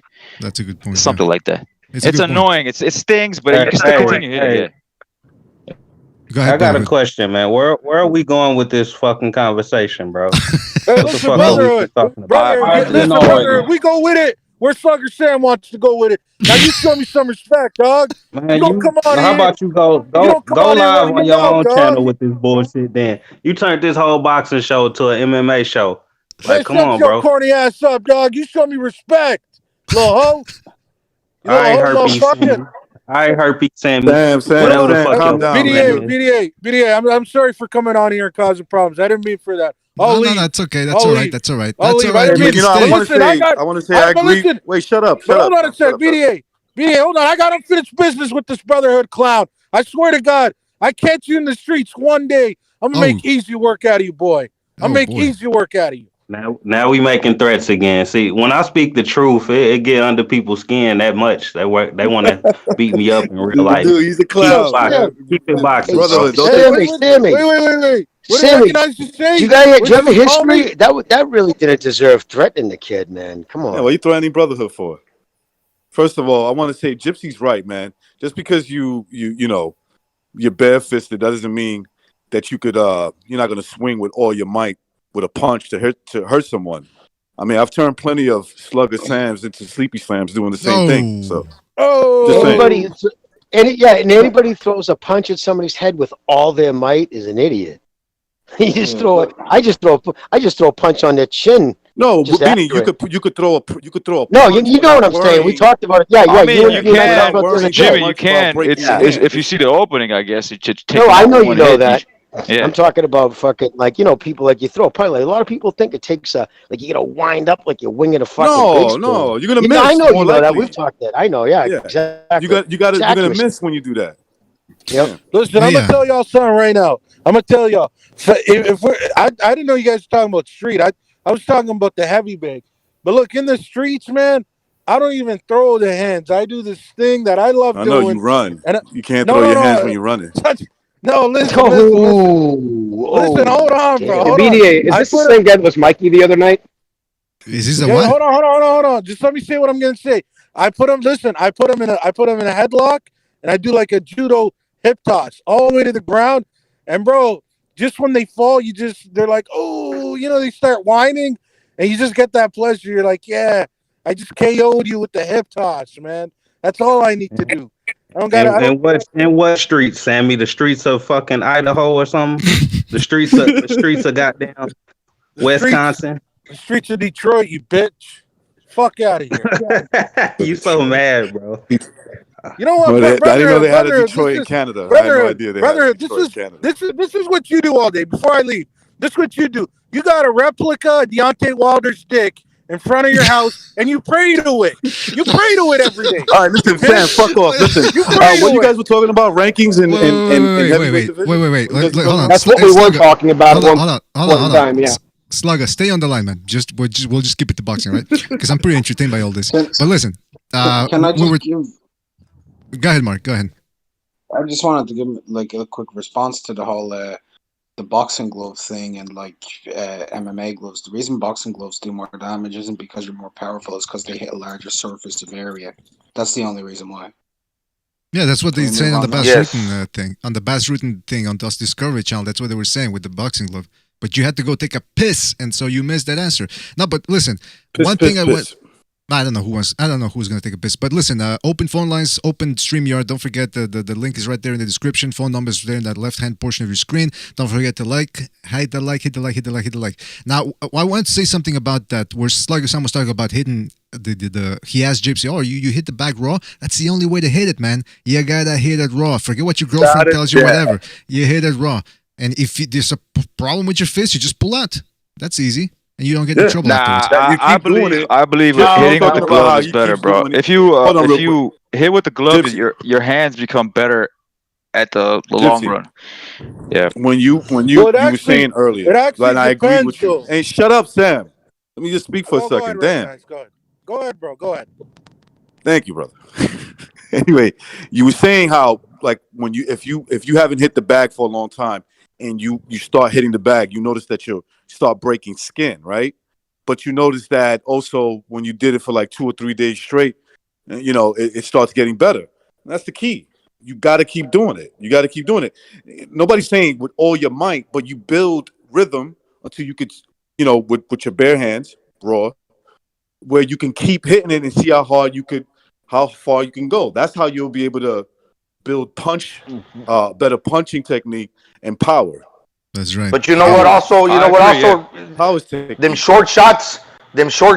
When fighters like on the canvas in the UFC, those gotta hurt more than the short shots when you're getting tied up in boxing and you're just hitting with these little short shots. I think the UFC glove will hurt you more. Now, boxers got better technique, I think, because they're concentrating on just throwing their hands solely. Yep. But when you talk about a UFC fighter, when he does like that hammer fist that Ngannou did, they can do that very hard because they know how to strike like that. It depends on how you know how to strike. Different striking. It's the hammer strength. The hammer punch. That's what's going to hurt you in the MMA because they don't have the pad. Listen, an MMA glove actually on the knuckles, as far as heavyweights go, has more padding over the knuckles than a boxing glove. A boxing glove, it's because there's more mass, like Mark said. It's just more padding everywhere. A boxing glove is meant more to protect the hand. You know what I mean? And the reason why an MMA glove, believe it or not, I've been punched in the face by both. I picture a boxing glove, it's a mitten, right? The reason why that pad, as you're punching, before the fight's done, the padding separates by your knuckle, especially if you use horsehair. It almost dissipates all the way because it can travel, it has a place to travel. MMA gloves is all stitching all around the fingers, so there's nowhere for the padding to dissipate. So no matter how many times you hit somebody, the padding doesn't go anywhere. So I'd rather be punched in the face in the 8th round by an MMA glove than a boxing hit or a horsehair glove. Definitely. That's interesting. Who's got so much background noise, by the way, fellas? Don't forget to mute your mics if you're not going to talk. Slugger, I think that's Slugger, the way he's in his car making these deliveries. But listen, the point here is we've got ourselves a nice heavyweight division. That's the main point there. And I do believe that... Actually, no, wait. We're talking about the knuckle thing. Yeah, if you punch somebody in the streets full force, there's a risk you're going to break your hand. That's what one of the best bare knuckle guys in the business said, Bobby Gunn, from Canada, by the way, incidentally. And he said that if you punch somebody full force, you're going to break your fucking knuckles, man. You got to punch differently than you do in boxing. Now, unless, of course, you're Mr. BDA. Then you can do whatever the fuck you want, and nobody stops you. But listen, we had other subjects at hand here. One thing I'm curious to get your opinion on. This goes to everybody. Billy Joe Saunders, Canelo Alvarez. I've been hearing a lot of people say they're not excited for that fight. They're not in the least interested because they think Billy Joe Saunders is not going to be able to win. And even saying the fix is in. He's not even going to try. What say ye? Well, he says he's not going to win. So the fact he says that, I don't know if he meant like he can't get a decision. Listen, the biggest problem, a lot of people, I hear this being repeated like to nauseum. Everybody's saying, oh, well, that style gives him a hard time. I'm like, you're basing that off a fight 6 years ago against Lara? You don't think that kid's progressed a little bit since then? You know what I mean? So, yeah, if everybody's thinking the fight's going to go the way it did with Lara, it's just not going to happen. Yeah, I thought the same thing too, Jimmy. You can't compare a fighter from, I don't know, 6 years ago to now because it's not the same. And especially in those type of caliber fights, you improve vastly. You have 12 weeks camp where you're the only fixed. I mean, like, you got groups of people working with you to make what you do better. You know how many punches he's thrown since then? Just his movement. You look at his movement and from the waist up, from against Lara till his most recent fight, like Kovalev, he was real good at the waist up movements. Yes, he's progressed a lot. Honestly, a while back, I still think Saunders gives him the biggest trouble out of everybody, Billy Joe Saunders. But I favor Canelo to win by decision. The thing is, Canelo has improved greatly with the Smith fight. Was the tall kid? Am I saying is his last name Smith, right? Callum Smith. Yeah, Caleb Smith. Yeah, with the Smith fight and Triple G before that, and then who else did he have? He had Kovalev. Daniel Jacobs. He's improved greatly, bro. I think it's gonna be a good fight. Listen. Don't cut him off, Sam. Don't cut him off, bro. Let him finish, Sam. I'm not trying to cut him off. You got to hear this, bro. Well, you're not trying to cut him off, but you're cutting him off, though. Sam, you gotta wait. You gotta hear this. Gypsy, jump in there, man. I can't do this for you, man. You gotta jump in there. Okay, all right. Go ahead. Just say fuck him. Say fuck off. Hear me out. Just let him talk. Hear me out. Tell him to go There's fuck some his guy mother. fucking running every red light right now. Every fucking red light. I don't know if the cops are chasing him or something. In your living room, you're running every red light? He's playing GTA, yeah. Tank Davis. We had to interrupt him for traffic lights. I'm sorry, Gypsy. That was ridiculous. Hold on. Hey, Sam, I don't believe you. Turn on your webcam and show us that you're running red lights. I some bullshit around. No red light. Yeah, that's what I think. Put it on. And if the cops stop you, put your hands on one of them. All right? We want to see what happens. If your cops stop you, go at them. See what That's happens. right. Tell him you have a gun. Hold on. But look, it looks like I don't see your webcam on. What's going on? Hold on, man. I gotta fucking pull it up for you. Give me 1 sec. I smell bullshit, and it's not in my pants, man. Let me tell you. There's no bullshit. He fucking got away. Stupid. He actually fucking got away, man. Fuck. Anyways. Gypsy, please continue. I'll let you guys get back. But if I can catch up to him, I'll turn it on. I got All right, for sure, bro. As I was saying, Saunders, you never know, man. Saunders might surprise you. Saunders is a clever cat, bro. Even though he's a coward, sometimes he doesn't. Well, I don't call him a coward. He just doesn't. He's not dedicated enough sometimes to get these fights. But he doesn't have a really bad resume neither. I mean, he has David Lemieux. He has a bunch of fucking names on his resume. If I just go through the boxing rec, he's not that. He doesn't have the greatest resume, obviously, but it's a decent resume. He has Eubanks. He's very good, man. I mean, I wouldn't be surprised if he does pull it off and makes Canelo look stupid, but I doubt that. I still favor Canelo, but in a way, I'm kind of rooting for Saunders because it's always Saunders. Because Saunders always caught my eye the way he boxes, even though sometimes it might be boring. It's pretty intelligent the way he moves. He waits until he counters and shit. This is pretty impressive shit. Sometimes he does. He pulls off like 4 combinations and shit. Waits until that guy makes a move, and he gets out really quick, really fast. Impressive shit. But the crazy thing about it is when he says Gibbs that what's his name, Tyson Fury is better than him at that size, bro. That's pretty impressive shit. I don't know. The Tyson Fury's better than him as a mover? Yeah, probably is. But yeah, I would say it's a safe bet that you can bet everything you own he's not going to make Canelo look bad or silly. I could see the best. The best he could do is what Lara, the results of Lara and Canelo. I think that's the best he could do, where it'll leave question marks whether Canelo really won the fight or not, right? It won't be like a robbery, but it'll be like some question marks. And that's the best I can see him do. Now, I am going to hold him to it because, I got to keep it real. Like, I'm starting to notice patterns. I'm going to hold it to Billy Joe and that interview he gave to IFL when the fight was announced, that he doesn't think he can win if he shows up and he looks like shit. Like, he's just not doing anything. He's just losing the fight. Maybe he quits, or just for 12 rounds he ain't really doing much, and he's just getting hit on the back foot. I'm gonna hold him to it that he came in there not to win. Who you gonna blame, though? You're gonna blame Canelo, or you're gonna blame Billy Joe? Canelo just has great fortune, I guess, right, Gonzalo? That most of these guys don't come in there to win. We got to start holding these guys accountable too, man. How are they selling out and they call themselves fighters? I like to hold everybody in the event accountable. I'm like, why are these motherfuckers coming in now? They don't want to beat you. Why? The thing is, I always thought like that too. I thought that there's some kind of conspiracy shit with Canelo that this guy is paying them off for them to lose. That's a fact. Nah, man. When you look at his techniques and shit, you're like, nah, bro, this fool's legit, man. He makes him think a lot. Gypsy, he makes the guys in front of him think a lot.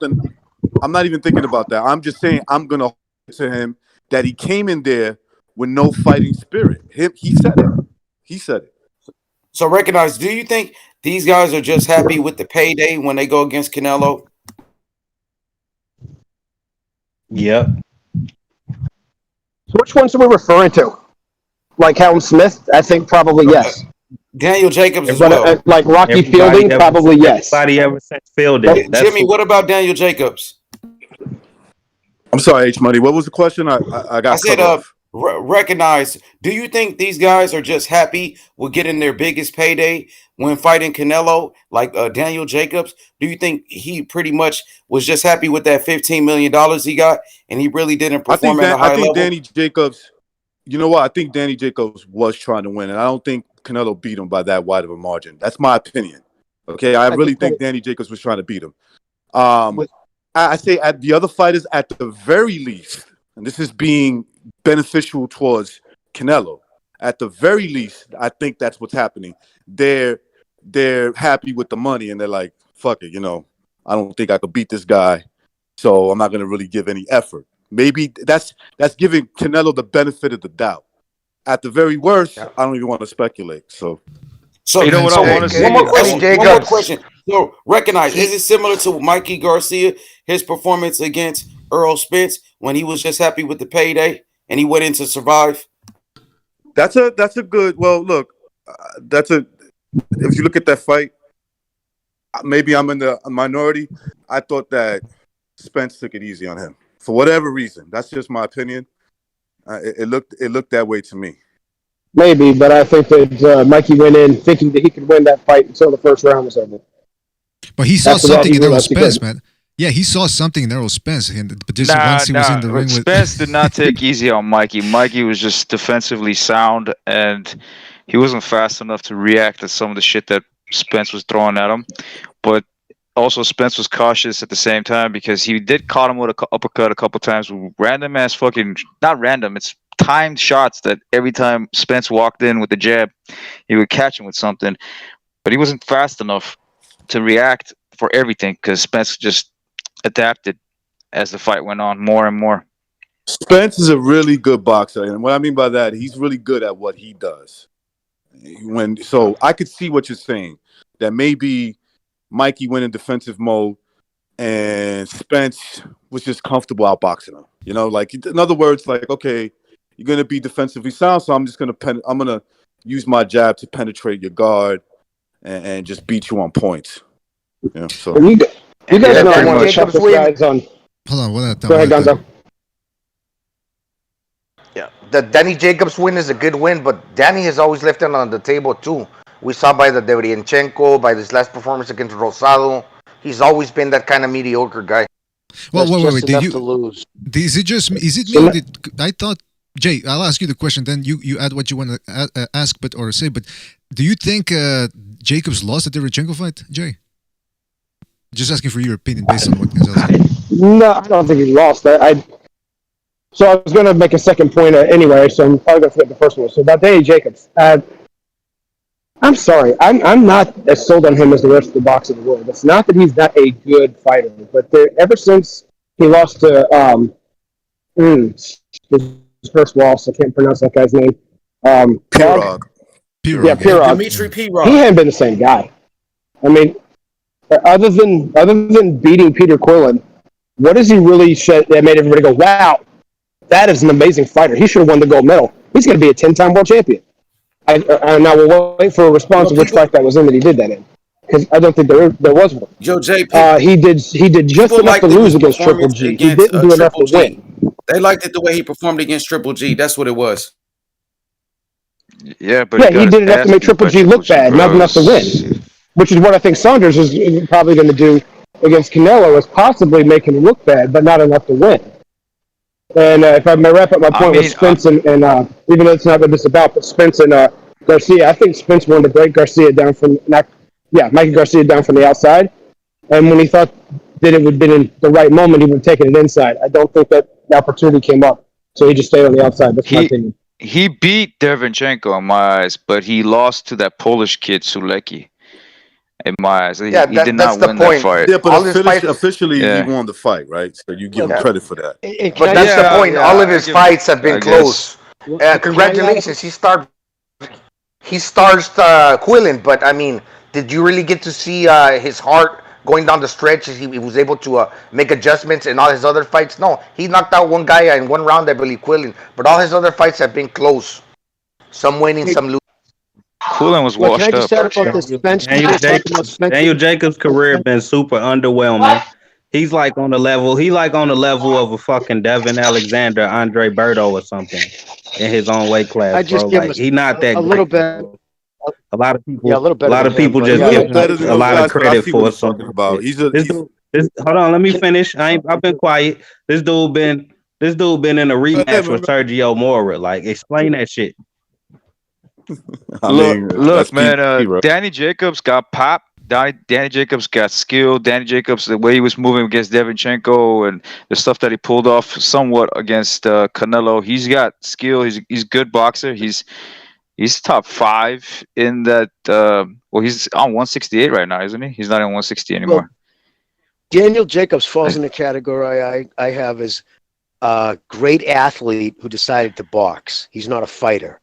You guys understand what I'm saying? Yeah. Like, he's not a fighter. Yeah. You know what I'm saying? He's just like, he wouldn't be doing that shit for free.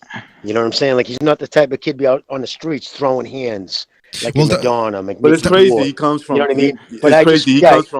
He comes from Brownsville. Queens, right? From Brownsville, yeah, exactly. He comes from Brownsville, where like some of the best boxers coming out of Brooklyn have come from, which is weird. Yeah. But I just want to add about Spence. He's pretty good, man. He just Garcia. with him, he's a little too cautious sometimes. When he gets, I think it's just that's what I mean by not fighter.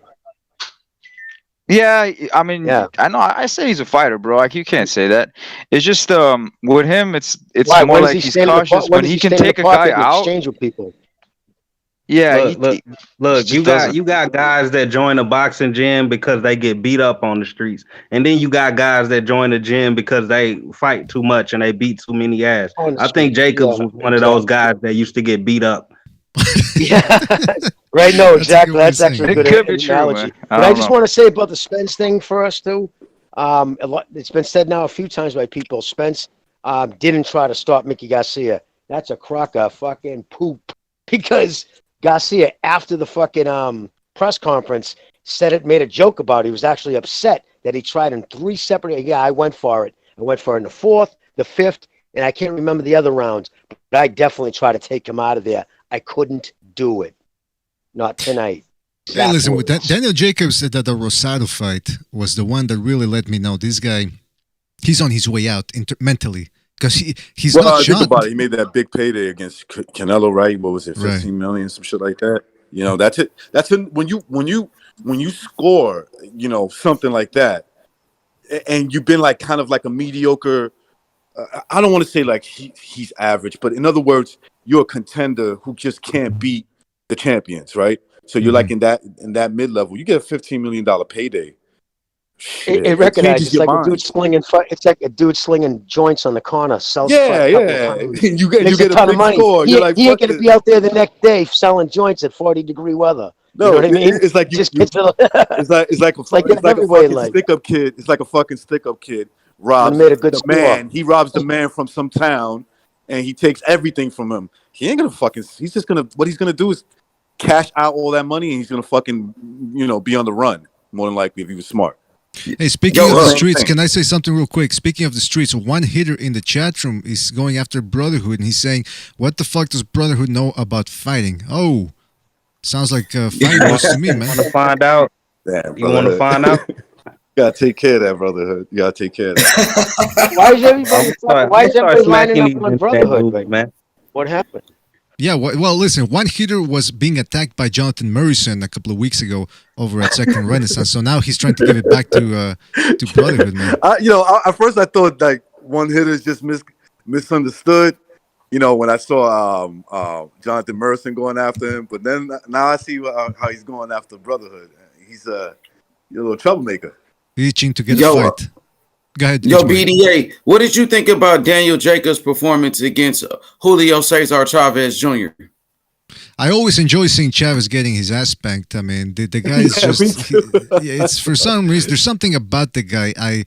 He's just a classic rich spoiled kid. He got into boxing. I root for anybody to impress that his fights father. him. I noticed that. Was that? I root for anybody that fights against him. I don't know why. It doesn't matter. His performance was poor. It was poor, man. He hasn't looked good at 158. You guys are talking about people, guys that get picked on and end up fighting, and then there's guys that beat the shit out of people and then end up fighting. GSPs, I know it's not boxing, it's MMA, but George St. Pierre was that type of person that got his ass beat up, bullied around, end up being one of the greatest fucking MMA fighters that ever walked the octagon. But there's a big Yeah, but there's something interesting with George St. Pierre, man. First of all, I'm gonna get back to that, but before we do that, shout out to Chris K, aka Undercover Asian, who says Jacobs is the epitome of unfulfilled talent. That's right, Chris K. Shout out to Chris K. He wrapped it up succinctly there. Yeah, listen, with George St. Pierre, it's true, Gypsy. He was bullied. He got into fighting and became one of the best ever. But the thing about George St. Pierre is he says he's been stalked by aliens. So if that's true, they could be helping him out. Drugs right there. That's like, getting high, shit like that. That's right. So listen. He was awesome. He said it He's himself. on DMT, bro. He did DMT, probably. That's what happened. Yeah, that's what I was saying. Look, boxing. There's a saying in boxing. There's a saying. There was a saying, and I don't know if they have them now. I don't see them now in boxing gyms. Or when I was younger, you go in. It would say, "Boxing brings discipline to the wild. It gives the shy confidence, and it takes the bullied. It makes the person that's being bullied, something like that. I'm fucking Mark Twain over here. Yeah, no, but it's like it gives like people who get bullied, it gives them courage. Like boxing, martial arts, right? Once you learn martial arts, it kind of like, if you're a dude that already had like that fire in you, you're not scared of anybody. You're probably a dude who's willing to fight anybody. It gives you discipline. I knew this kid back in. There was this kid in high school. He was always getting bullied by this football player, and he took up karate. And I think he went up to the ranks pretty quickly. Well, one day the bully the football player pushes him a little bit. The guy goes into a karate stance, and the football player just threw a book at him, knocked him out. It was quite a funny. It was a bizarre scene. Man, a football player is a football player. That's like Shannon Briggs. Shannon Briggs was acting crazy in Miami. He fucked with the wrong dude. This football player, I forget his name. He's like fucking 6'8", 300 pounds, and he beat the shit out of him. He beat Shannon Briggs' ass. That's Shannon Briggs about Cedric Fields. Enough said. That's who it was, right? No, Cedric Fields is one of the guys that came out of the Augusta Boxing Club, though. He was never touted. He was just like he never even had an amateur record, but I forget the guy's name. Jerome something or another brought him out of there and turned him pro, and I think he's got just as much many knockout losses as he does victories. So he goes in to get Shannon Briggs in an 8-rounder, which Shannon Briggs should never be in an 8-rounder. And Briggs lost an 8-round decision to Cedric Fields. I mean, come on. That was because I know his first loss was to Darnell Wilson. Darnell knocked him out in 3 rounds. Yeah, that was he was supposed to be the premier that night. It was Kurt Chevrolet, David Tua against John Ruiz. It was Andrew Galata against the guy from the Kronk, the Nicholson from the Kronk. Daryl Nicholson, I think. But Briggs was he's the only one that had a backstory, and he got knocked out in the 3rd round. Yeah. I remember that night. Shannon Briggs, his best performance, I think, was against Francis Botha. Francois Botha was his best performance. The White Buffalo. Yeah. He couldn't get away Which with that wasn't saying much, because that wasn't a great fight. Yeah. It was a great fight, bro. I remember that fight. It was a very exciting fight. Hey, BDA.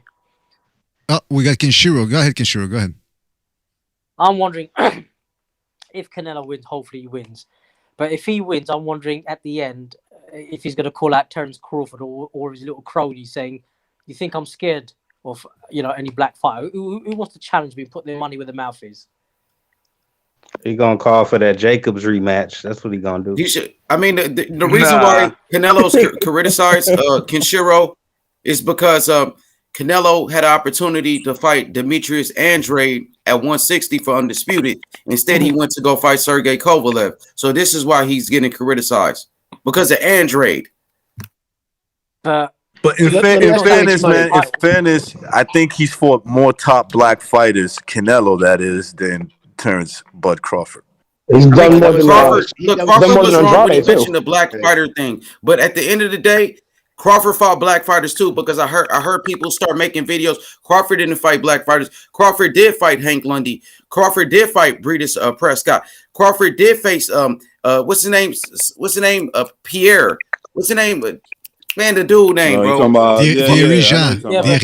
Yes, exactly. He fought him. So Crawford, they both fought black fighters. Now we got to take race out of it. Now is Canelo avoiding slick fighters like Demetrius Andrade? Is he avoiding guys who got that style like Aris Landy Lara or Floyd Mayweather type of fighter? Now that's the question. I don't think so, man. He's taking on Billy Joe Saunders, so the answer is no. Well, can I say also, right? But I don't think Billy Joe is athletic as a Demetrius Andrade, to be honest. The Andrade fight should have happened because that was undisputed. Now we hear people saying Canelo, he wants to be undisputed at 168. He got all of the belts. He just needs to fight Caleb Plant next and all of that. But where was that energy for when Demetrius Andrade at 160? Because he could have been undisputed at 160. H Money. I don't know what reason. Can I talk for a second? I don't know what reason why he's not fighting Andrade. I think he beats Andrade too. The thing is, when it comes to Saunders, I think Saunders would making it. I don't know. He'll just embarrass the shit out of Andrade if they ever fought each other because he's a smarter fighter. It's not because of athleticism or everything. It's just intelligent-wise. He's just a smarter fighter, bro. What are you trying to say, man? I think it's more of a challenge. It's more of a challenge to fight Saunders than it is to fight Andrade. None of these guys could actually beat him, honestly, except Saunders, Triple G. That's the only two I see. And if he actually goes up in weight and fights Bietrbiev, the fucking beast that has 15 fights and 15 knockouts, that might be an interesting little fucking thing. I would like to see that, but I don't think that's gonna ever happen. Gypsy, you know that Andrade and Billy Joe was supposed to fight each other, and we all know that Billy Joe pulled out the fight because he tested positive for a PED. You know what I mean? So the fight was canceled. Billy Joe pulled out the fight. Now, Andrade, I think, got better skills than Billy Joe. He's faster. He's more athletic. I think Andrade has an opportunity to beat Canelo. I think people like Caleb Plant, his style will give Canelo problems. And also, Dimitri Bivol at 175, I think he has an opportunity and a chance to beat Canelo. The thing is, though, he'd have to come down to 168. Yeah, he's gonna make those guys come down to 168 more likely. He's not going back to 175. He's too small. Canelo's already when Derevianchenko was his IBF mandatory. He dumped that belt. I don't care what anybody says. He dumped it. Hey, you guys know that Andrade is as tall as Usyk? It's crazy. All right, hold on. Let Kenshiro. If you look at, sorry, BDA. Yeah, Kenshiro wants to say something. All right. Oh, I'm sorry. Yeah, Cheryl's just a on quick the thing. fucking phone. I Damn. understand. I understand H Money saying that he fought Sergey instead of Andre. Just two things on that. Obviously, with him fighting Sergey and beating him, he became a 4 division champion. And two, was the money more with Sergey or with Andre? Because let's be honest, it's all about. It was Andrade. It's an article, my brother, that he took less money to fight Kovalev, my brother. Oh, that I didn't know. No, he didn't. No, he didn't. Well, it's an article that people been floating around. Maybe it's wrong. Who wrote that article? That's not possible, bro. But, Kovalev has okay, a but I'm better. saying there's an authenticity of the article. I can send you guys the link. Who wrote? Yeah, because it's important, it's contents. Who wrote the article? If it could have been just like, some dude at home doesn't know. There's no doubt listen, Kovalev or on Andre, you're the fucking DAZN. You're the one looking to make some scratch back on this kid that you've invested obscene money in. Kovalev's name, who carries more weight, Andrade or Kovalev? Now you also got to look at this. You look at people's resume. You say who's ducking who. You look at one person, Andrade. He's been around since 2014. The dude's fought nobody in 7 years. Thank you. Canelo has fought fucking world champion after world champion after world champion, and you got another guy who fights nobody. Who do you think's really ducking who? That's all I'm saying. He got a belt. Now, what's more impressive for Canelo's legacy? I want to ask Unrivaled Boxing this. Now, Canelo fighting He's not for here, undisputed. Man. Wait. Canelo fighting undisputed Andrade for all the belts, or move up to light heavyweight to fight a washed up Kovalev. What's better for his legacy? Undisputed Mark's not here, or fighting man. Kovalev? I gotta cut you short. I understand the question. Age money. I doubt. Yeah. Oh, yeah. I'll be happy to answer. Hold on, because Mark's not here, so and I don't want anybody doing an Irish Oh, accent. well, the panel then. What's more impressive? Because right we all here. talk about right here, undisputed BBA. every day. We talk about Tyson Fury, Anthony Joshua for undisputed. We talk about Canelo fighting Caleb Plant for undisputed, but he had an opportunity to become undisputed already, and he didn't take that fight. Hang on, is Andre undisputed? Because I thought the older Charlo has a belt as well. No, Andrade is a champion. He has the WBO, but at the time, Canelo. This is before Canelo became a franchise champion. All right, but listen, the belts don't mean anything, man. Like Canelo beat the number one guy, Golovkin, twice. Well, I mean twice in the rematch. He beat him, and then he went up to 175. At that point, he doesn't really need a belt. Doesn't make him or break him. At that point, you got to keep in mind the belts. He's at that Mayweather status. Yeah, the belts. But I just anyone keep hearing people say undisputed with Canelo's name at 168. If that was so important, why he didn't go for undisputed at 160? That's all that I'm saying. Right. That's a. Who wants to go on that one? Or should I H go? Money. Of course, it's important. H Money. Of course, it's important now that he got 3 weaker guys in front of him to get to undisputed. But when you had Charlo and you had Derevianchenko and Andrade in front of you for you to get to undisputed, of course, the things change. It ain't important no more. Yeah, I gotta say something. I'm going up to Jimmy. Hold on. Let me say this. This is very important. Now, Brotherhood, listen to this, because I don't want you to say that again on another podcast. It sounds silly, because a lot of people are repeating that. He didn't fight Charlo. Not 2019. Andre, no, he didn't fight Andre to be. I'm not saying Andre, but in 2019, Golden Boy offered the most lucrative, highest payday of Charlo's fucking career. He straight turned it down. Oh. His own brother made fun of him about it. Like his own brother tweeted about, because they were beefing, which was weird, two twins beefing. But he tweeted, and then himself, he said, it's not the right time right now. So this bullshit of people saying he avoided Charlo is just a bold-faced lie. It was Charlo. Wait. Make sure I can respond to you. Okay, I agree with you. Let me respond to him before anybody talk, because he's talking to me. Yep. Go ahead. So, are you done, Jimmy? Yes, sir. Go ahead, man. Go ahead. You were just the same person saying, who wrote this article? Don't believe the media and all this bullshit. But you sitting here telling me about some article that Oscar De La Hoya put out. No, whoa. No, let me finish. Let me finish. It's not an article. Can I finish? Can I finish? I'm responding to you, sir. All right, finish. All right. You want me to believe this bullshit that Eddie Hearn put out in the media, but when it came to Andre Canelo getting paid more to fight Andre, you got all these questions about the media all of a sudden. So you obviously believe the media when you gonna let me finish or what? You gonna let me finish? You're repeating the same thing, brother. You're repeating your fucking self, brother. Listen, don't tell me about ducking and keeping energy. You didn't show up. Let him finish his point, Jimmy. Let him finish, Jimmy. Let me finish my damn point, man. I never get to finish my point on any panel. Damn. But you repeat the same thing, brotherhood. Come on, man. You being bro? Can I finish? I've been quiet. Repeat the same thing. Go ahead. Repeat the same thing. You being selective with the media, bro. For you want to believe what you want to believe that suits your narrative. Period. That's the end of my fucking discussion, bro. If y'all ever let me finish. Okay, now that you've said that I said something that A, I didn't say, and B, you know what? Know who said it? Wasn't the media. It was Oscar De La Hoya on fucking during the fight. He sat there laughing about it. Everybody, listen, let me finish. Not only did Oscar De La Hoya say, I laughed. He says, I gave Charlo the most lucrative offer of his career. The next day, Charlo admitted it. He tweeted about it. He said, yes, I turned it down because this wasn't the right move. This wasn't media saying it. It was Charlo, his brother, and Oscar saying it. Wait, why did Oscar De La Hoya say no? The offer didn't go to Jamal Charlo. It went to whoever ran PBC. I don't know who that is. Oh, no. He went to his... No. He said it went to his handlers. Of course, it doesn't go to Charlo's house. You send it to his people. So how did Charlo... Look. In the you're lying. You're lying. I'm going to tell you how you're lying. Let me tell you how you're lying. This is on record. I want to say something. I want to say something here.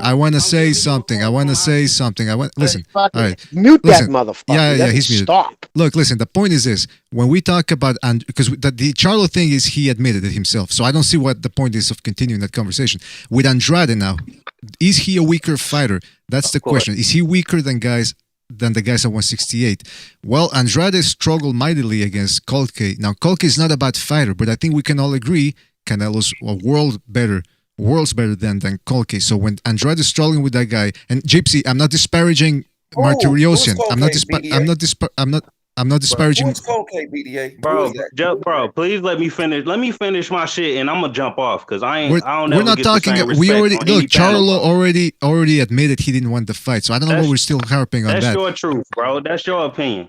Fuck this. So let me keep going. Listen, we're going to deal with. We're going to deal with somebody who, with both BDA and I have both saying Charlo had admitted it. He said he didn't. So when all these people, Charlos, the brothers themselves, Oscar De La Hoya, all these people come out and say it happened. Your narrative is nope. It's just a lie because it doesn't make my feelings good. I mean, is that really your position? It's everybody's lying because I don't want to believe it. Now listen, seriously, that's your position. The thing is this. We're talking about Andrade. He's still going. Jeez, Luis. Okay, we're talking Andrade as a fighter, because I made a video on this, because some people are calling him the boogeyman. And look, he could very well beat Canelo. You never know. Until they fight in the ring, you never know. But when people say that Canelo's afraid of Andrade, he's already beaten guys that are better than Andrade, and he's already beaten guys who have the same stuff. What? He went life and death with Martirosian, for Christ's sakes. Andrade went life and death with fucking Martirosian and got put on his ass. That's how scary he is. Give me a break. Well, that's what I'm saying. Look, bro, everybody got dropped. There's nothing wrong with getting knocked down, bro. No, whenever I can finish my point and get off this fucking panel, let me know. Just because somebody got dropped doesn't mean you can hang up at any time. No one's asking you to say. Hold on. Let me address something, brotherhood. If you want to jump off, you might as well jump off now, because we're not going over this fucking Charlo thing. All I'm asking is to finish my fucking point. What's the problem with that? And I'm telling you, we've already been over this. You might as well jump off now. That's what I'm saying. You're not gonna barge your way. You're not gonna barge your way into this. Now, hold on. Kenshiro. Now, H Money, you made a good point. You said, well, who hasn't gotten dropped? But that's not just the point. The point is, when we go with this narrative of, Canelo's afraid of Andrade, but Andrade, there's nothing to fear from. 10 seconds. Shit, hold on a second. Give me 2 seconds here. Yeah, there's nothing. He's awkward. That's what he got going for me. He's awkward. He's left-handed. He's long and he dips his head. as using a defensive he's posture. awkward, That's but the he best has thing he not a does, lot bro. of tools. He just uses Yeah, his but Yeah, he athleticism, does and have that's tools, his bro. not that much, bro. Hey, Trust you me, know he what they doesn't. call? You know what they? I talked to plenty of boxing channels, right? I talked to the Yeah. people in the boxing industry. They said Demetrius Andrade is high risk, low reward. That's why people are avoiding this guy. Okay, H money. Let me tell you something.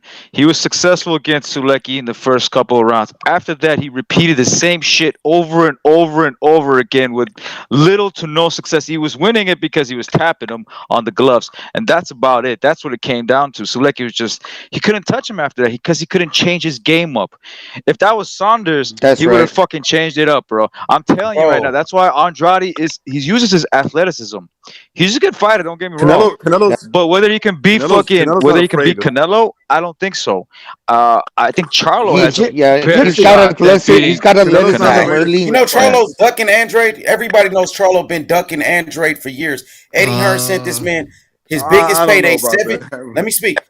Eddie Hearn offered Charlo $7 million to fight Andrade, and Charlo has been ducking Andrade for years. Now, like he said, Andrade is awkward. He's fast. He's slick. Andrade beat everybody in the amateurs from Keith Thurman, Daniel Jacobs, Sean Porter. Even Sean Porter picks Andrade to beat Charlo, right? So Andrade is a great boxer. He just hasn't have the best opponents because people like Billy Joe will test positive, pull out of fights, all type of bullshit. But if he had his opportunity, people will see why he's such a good fighter, bro. I got you. I got you. Yeah. I'm gonna tell you something. Well, I don't know about Charlo ever fighting Canelo, but Andrade, that's gonna happen. It might not happen soon, but it will happen. I That's gonna guarantee you that happen. shit's Yeah, gonna Andrade they're both happen. on the versus who? same. At what Canelo, weight, though? At what Canelo, weight? bro. I hear It you will saying it, happen. but I never heard Canelo say what you just said. I Here's know. the I thing. know Here's the I thing. know H what you're money. saying, but Canelo's it will not happen. afraid of fighters like that. Yeah. Canelo's not afraid of fighters like that. He's not. They can't hurt him. Why not? I'm just Canelo's asking why cautious not. about guys that could hurt him. If you want to say that, but trust me, Andre, what they're trying to do, they're trying to fit him. They're trying to see where they could fit him in.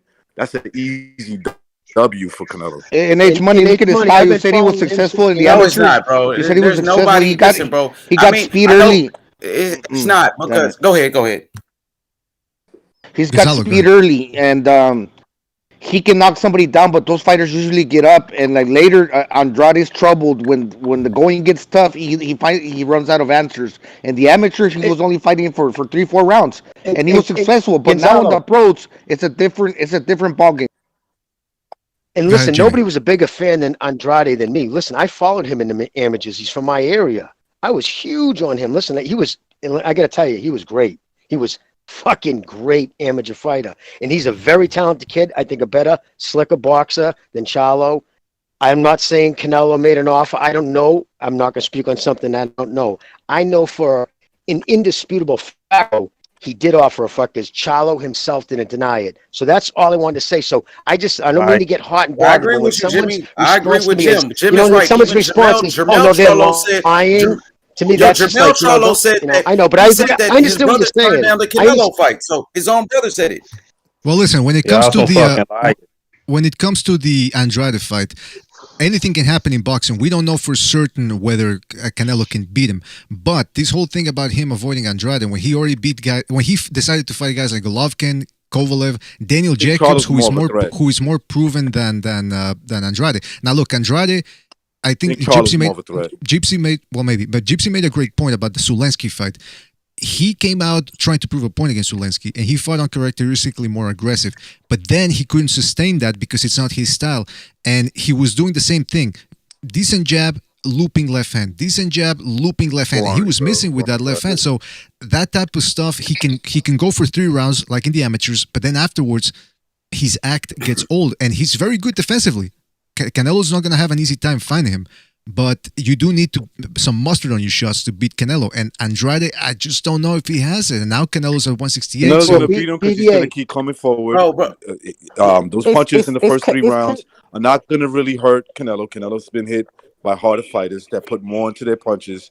He beats this guy. He beats him either by late stoppage or he beats him on the cards. You know what I'm saying? So the bigger threat to me is Charlo. Charlo, hold on. Charlo's the bigger. Now Charlo may have ducked Charlo may have ducked Canelo, but What's that he is the And screaming biggest. Andrade. sound? Charlo ducked I Andrade don't know. too, and he's Fuck ducking that. Benavidez right now. Okay, hold on. Let Jay wants to add something What to the this. fuck Jay, is that Jay, noise, man? yeah, Jay, go ahead, man. Yeah, We got get some. rid of that Hold on, noise. Jay. I think it's noise from your end, Jay, in the background.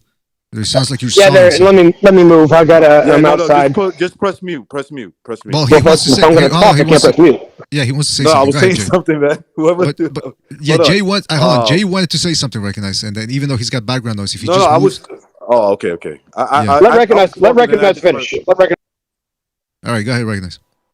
Charlo may have ducked Canelo. Is what my point is. He may have, but he is a bigger threat to Canelo than fucking Dudu Andrade. Okay, the guy. Nah, I wants to disagree finesse with you. that, bro. Charlo is the He one wants to ducking finesse- Andrade. If that's the case, He why wants Charlo to- just hold won't on, fight let me Andrade finish then? this. He's not done talking. Charlo If wants to Canelo gets hurt cleaned you. up- There's a difference, and those are the people that could, with that mindset, that you can win a fight that way. You can hurt. You never know. He could hurt Canelo. Maybe he's too big for him. For all we know. Yeah, but hang on. Bro, he couldn't even knock out Brandon Adams, who came up for 154. I Now, know. I'm skills with win you. I don't fights. think he's gonna beat Canelo, but if you ask me who's a bigger threat, it's Charlo. Yeah, and Charlo been outboxed. Charlo got outboxed by Korobov as well, but nobody wants to talk about that. Hey, recognize. I don't even get a chance to talk about acknowledge it. Maybe. I'm with you on that, H Money. I Recognize. think You notice Andrade's a when you say talented something kid. pro I Charlo, want to they state never that. I let do you think he's a finish your talented fucking boxer. sentence. You rec. But you know what? Korobov is a good boxer, man. A lot of people don't give him credit. Korobov is an excellent boxer. He's just old. He is a good boxer. You're right, Gonzalo. He is. He's a good boxer. But hey, recognize. Let me ask you something, brother. What did Triple G do to Martirosyan? How did he handle him? I mean, almost beat him almost like Yoda money. He beat him like Yoda money. It wasn't even fair. Yeah, but Jimmy, Now, that was just after Andrade already keep this beat in him. He perspective, wasn't though. the same after Keep it in Andrade beat him. perspective. And all you want to say is that Martirosyan dropped Andrade. So Tyson Fury got dropped by cruiserweights. Not to drop. Not to drop. Can I Let me finish? Andre Can I Ward. please? Let me finish, Jimmy. Andre Ward got dropped by Darnell Boone. There's nothing wrong with getting dropped. All right, It's I'm how not you get talking back about the up. drop. All right, forget I said that. Okay. Forget I said that, all right? Take that out of the conversation. My point is this, brother, and I'm with you. I'm an Andrade fan. I'm one of the few fucking people. So I want to state that. I'm just saying, fear has nothing to do with it. Canelo's not afraid of him because, listen, if you're Canelo, you're looking at it this way. I beat one time, I think, a draw, but lost first time, whatever. He fought Triple G, who walked through Martirosyan like a hot knife through butter. Andrade went life and death with that dude. Life and death. Bro, that's not true. Andrade won the fight unanimous decision, bro. He outboxed him. He lost but one the round scorecards don't mean and he nothing. won the rest of the fight. All right, hold on. He lost one Okay, one at a time. One at a time. One at a time. So why he get a unanimous decision? One at a time. Why Please was it unanimous? hold on. Everybody. I don't want to have to mute people. I don't have to mute people. I don't have to mute. Sorry, but I don't want to mute people. But I have to get some order here. Real quick, because Jay hasn't been able to speak yet. So, Jay, speak your mind. Go ahead. Thank you very much, Mr. BDA. Okay, so we all agree that Andrade is a talented man. We all know this. Nobody in this panel is disputing that. That is the end of that conversation on what we think of him as a fighter. Talented, tall, defensive, clear, acknowledging all of that. That is put to bed and does not need to be brought up again. Moving forward, Jimmy said it. I mean, one of the biggest fans on this panel, because I'm not one of his biggest fans, and Jimmy and I usually think alike. He hasn't really gone out of his way to establish himself, and by the fact that he's not, he at least needs to stay busy if he can't get the fights. He's not doing that. His own dad in one of his fights is like, "Don't worry, we're not worried about the knockout." You're trying to establish yourself, and I think it was his last fight that went the distance. You're trying to establish yourself above Charlo, above another Triple G fight and everything else, and you're going to be content. This is a fight no casual who actually pays the bills in major fights, casuals do that, has heard of. And this is what's hurting him. So I'm not disputing anything about what you're saying about certain people still want to fight him because it's too much risk. I've heard the same thing, and I don't disagree. But if you're not going to get the big fights, you've got to try and stay busy, and he's not doing that. All right, Jay, you're cutting off there. You were cutting off at that last word, but we got what you're saying. It's true. By the way, one hitter is asking, did you say queer? Yeah, it sounded like you said tall, long, and queer. What did you mean by by queer or? I really don't remember what I said in that room. It was not queer. Okay. That was the wind breaking my voice. Wait. Yeah, that's what he said. Andrade wears hearing. Which side does he wear the hearing on? Hold on. Yeah, that's a good question. Real quick, I got to read the super chat here. Mr. E says, Doo-doo boo-boo loses to Williams, so F it. Oh, well, I don't know about that. I don't know if he's going to lose to Williams, but I mean, shout out to Mr. E for his contribution. Go ahead, Jimmy. Go ahead. BJ, what he did, one of the worst things he did, right? Which I was upset with him almost before. It has really nothing to do with the fighting. He made a lot of stupid decisions. What happened when he turned pro, a lot of people offered him money. He was taking money from a bunch of different people, which kind of fucked his career up. And then he lost a lot of good years when he signed that stupid contract with Rock Nation. That fucked. So he's always had these problems. He admits by his own admission, he can be kind of a moody kid and he wants what he wants. And sometimes he's like you said, his own mouth has caused him problems. And listen, H Money, when this kid turned pro, man, I was thinking this kid was going to be a fucking the shit, take it all. But I don't like the decisions he's made. Listen, when you think you're that talented, which I think he's a talented kid, you take less money. You work your way up, you know what I mean? And you do what you got to do. You can get those people in the names. But what happened, not just Andrade, but two of these American fighters, like they get their name just enough with him on cable. They might have won a belt. Now, okay, they sit back looking to pick off the big paydays, and if it doesn't come their way, they kind of bitch and moan. And it's not just Andrade; it's the whole fucking American scene right now. It's kind of fucked up. That's I'm not gonna let you badmouth America, man. Not on my watch. All right, that's number one. Greatest country in the world. That's number one. Number two. You ain't even American. You Canadian. Real quick, BDA. Go ahead, H Money. Reply if you want, and then we're gonna move on from the Andrade thing. But go ahead. Yeah. Okay. All I'm saying is, Demetrius Andrade is a very good fighter, and he needs an opportunity. It takes two to tango, right? I think the fight with Canelo should have happened. I respect Canelo, what he done in the sport of boxing, but he had an opportunity to become undisputed at middleweight. And Andrade is the champion, no matter what people say about him. He got a belt. Now, if Canelo wants to be undisputed so bad, like I'm hearing at 168, where was that energy at 160? Instead, he moved up to light heavyweight to fight Kovalev. I agree, Kovalev is a bigger name than Andrade, but what's a better legacy fight? Undisputed or moving up 2 weight classes to light heavyweight? I think undisputed. That's where the history was. Yes, that's You're all right. that I'm saying. Now, I don't know because that would be his 4th weight class. And let's face it, people are looking at Manny, they're looking at Floyd, they're looking at Ray Leonard. These guys that have won 4, 5, 6. There's never been a Mexican champion, and that was his chance to join. There's never been a Mexican champion in the history of boxing who was undisputed. So he had a chance to make history. And he went to go fight Kovalev, right? And, was Floyd Mayweather undisputed? No, we're not talking about Mayweather, bro. We're talking about Canelo. Yeah, bro. He's following the same type We're of setting a precedent. Yeah. Can I say my piece, yo? All I'm saying is, if that's the case, why is Canelo trying to be undisputed at 168? Yeah, listen, That's the whole thing about Well, that. maybe Okay, here's the because thing. he's- Here's the Because thing he wants about to lift the weight. About Canelo. You know, it's just a matter of a personal choice. Here's the You thing know, about if he Canelo. decided to move up, maybe Andres we're should move giving up to it like 68. think you're Now saying we it's gotta money. move You're up giving to it more thought than 168. actually When they Canelo had can an do. undisputed To them, fight it at might not be 160 already. to them it might not have been as Come on, important bro. as it is to you. It's that easy.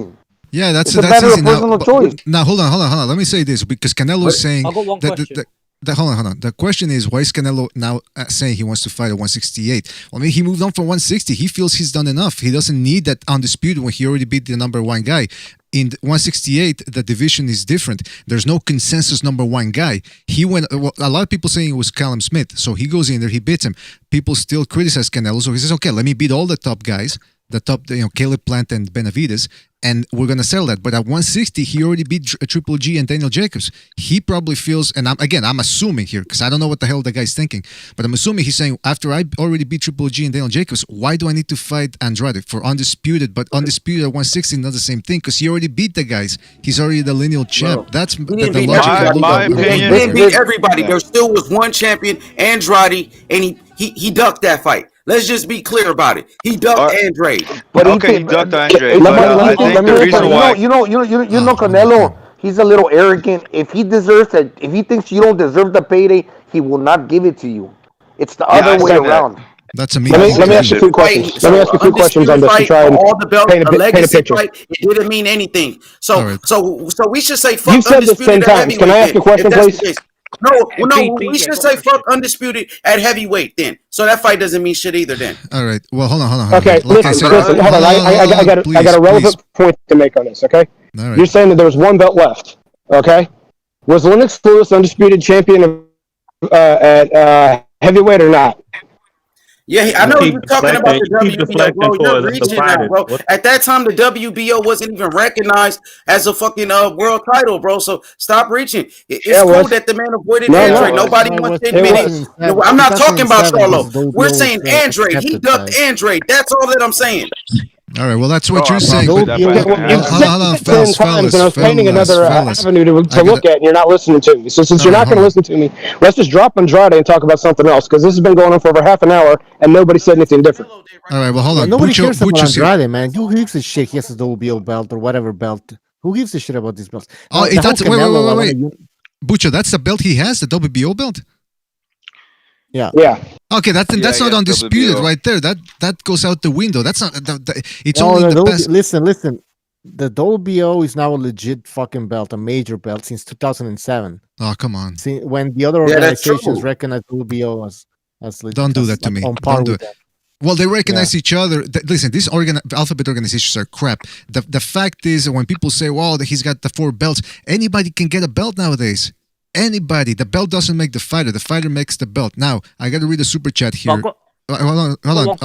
But Kenshiro, we're moving on from this. Because again, we've been. Sorry about that, but it's too much. Can I mention one more thing? Hold on, Gypsy, please. Can I mention one more gotta thing? read the super chat. Shout out to Johnny Boy who says Andrade couldn't lick the sweat off Triple G's ball bag. All right. Well, shout out to Johnny Boy for his contribution. And listen, we can go around and. One thing? Go ahead, Triple G don't even want to fight him either. They on the same network. Go ahead, Kishiro. One thing then. Yeah. If Canelo gets 168 undisputed, what's the next step for him then? Is he going to go to 160 down again, or is he going to jump up? Probably jump up, man. Yeah, probably jump up. I would stay there. Yeah, he stays there. Yeah, he's crazy. He goes to 175.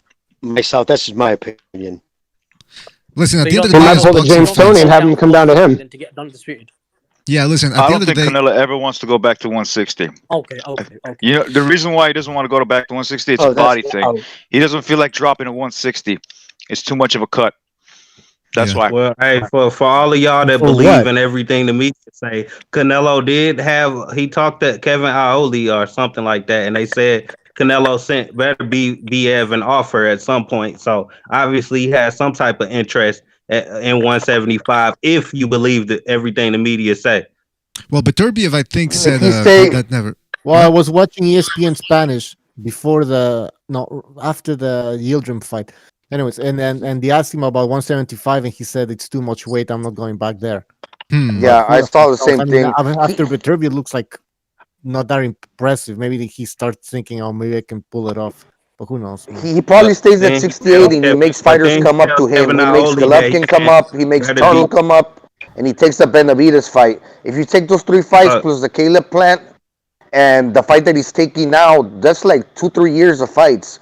If you put up a tune-up in between. Well, listen. At the end of the day, so do y'all think Canelo lied about that offer he sent to Beterbiev? Yeah, because Beterbiev said it was a lie. So I think somebody's lying in there. I don't know who it is, but somebody's not. So he could have possibly been lying about that Charlo offer too. He didn't say anything about the Charlo offer. That was De La Hoya. But anyway, listen. We got. So it's two different people. You gotta get that through your head, there, brotherhood. Now listen. At the end of the day, we're all boxing fans. I think at the end of the day, we all want the best fights to get made. That's all we want. So if Canelo decides to either move back to 160 or give one of these guys a catch weight at 168 or whatever, I'm all for seeing the good fights. That's all I'm saying. And I don't believe in saying, well, this guy can beat that guy on paper, so that fight shouldn't happen. I just want to make that clear. So if Andrade ends up wiping the 160 division and Canelo says, hey, I'm not going back to 168, then he might as well fight Andrade at that point. So I think all of these guys can be competitive with one another. And I also think that when we say, oh, that guy's scared of that guy, these guys aren't scared, man. If anything, it's probably the promoters who are they got their own reasons for not making certain fights. It's With not that fear, bro. I think sometimes, a lot of times, these fights don't happen. It's because it's besides the money factor. There's contractual Politics. issues that one side, yeah, plus politics. But contractual issues is the biggest one, where like one accepts one thing and the other one does not accept that thing, and they're like, okay, that fight's, I'm not doing this guy's fight. I don't feel like it. I could beat him, but I don't want to fight this guy because he wants to agree on this judge when I don't want this judge. That's for right. instance, Well, some listen, weird shit like that. Yeah. With that being said, we got to go, fellas. But thank you for joining everybody on the StreamYard and on the Discord. It was really entertaining. You guys brought up some great points and some great points of discussion. And at the end of the day, you can talk about, well, we're not fighting each other over here. It's boxing. We just want the best fights, man. That's one thing we can all agree on. So hopefully some of these guys get off their asses and they fight each other. And because it's about legacy too, man. It's not just about the money. So everybody on the StreamYard, thank you for joining us. Really appreciate it. You guys are the best. Everybody on the Discord as well. And everybody who donated the super chat as well. In fact, there's one more super chat here. Shout out to Brian, who says, Andrade beat McDonald's workers and my Uber driver. Oh, come on. Now, we're not going back to that. But shout out to Brian for his contribution. What else? So, yeah, thank you guys for joining us. Everybody. Shout out to you, fellas. Hey, BDA, thank you very much. Phone? Hey, was that? Hey, Jay, BDA, you going to be on the phone after can we stay on the phone for 1 second after? I mean, does that matter? Sure, yeah, absolutely. All right, now listen, I want to give a shout out to everybody who donated for the super chat. Okay, for some reason I can't read the super chats. I used to be able to do. Oh, I think it's because if you pin a message, I can't reread the super chats. But listen, you guys know who you are. Thank you for joining the super chats. Really appreciate it. It allows us to put all the episodes on Spreaker. And it allows us to use Blog Talk to take phone calls. So thank you guys for all that. Everybody else, thank you for watching us. The people on StreamYard, I'm going to hop off here. So thank you for joining us. Really appreciate it. Thanks, BDA. Catch you. Thank you, Thanks, guys. BDA. No problem. Thanks for having me again, brother. Thank you, guys. Thank you. Adios. Thank you, fellas. And that's about it, I suppose. Listen, everybody in the chat, Alan Alan R. What's that? Are we ending? Yeah, almost. Hold on. We're ending. Darkside, TDI, Iparukwa, Johnny Boy, Shadow Empire, Windy City number 2, Darkside, Rafael Garza, Hawker Mustang, Vince Vegas. It's a cool last name, by the way. One Foot Out the Door, Alan R. And then, guys, Brian for his contribution, One Hater. Thank you, guys. Mr. E. Thank you, guys, for joining us. Neil Simpson, B-Space. We'll catch you on the next one. Stay tuned this week for more entertainment. Don't forget to hit the like, subscribe, and that's about it.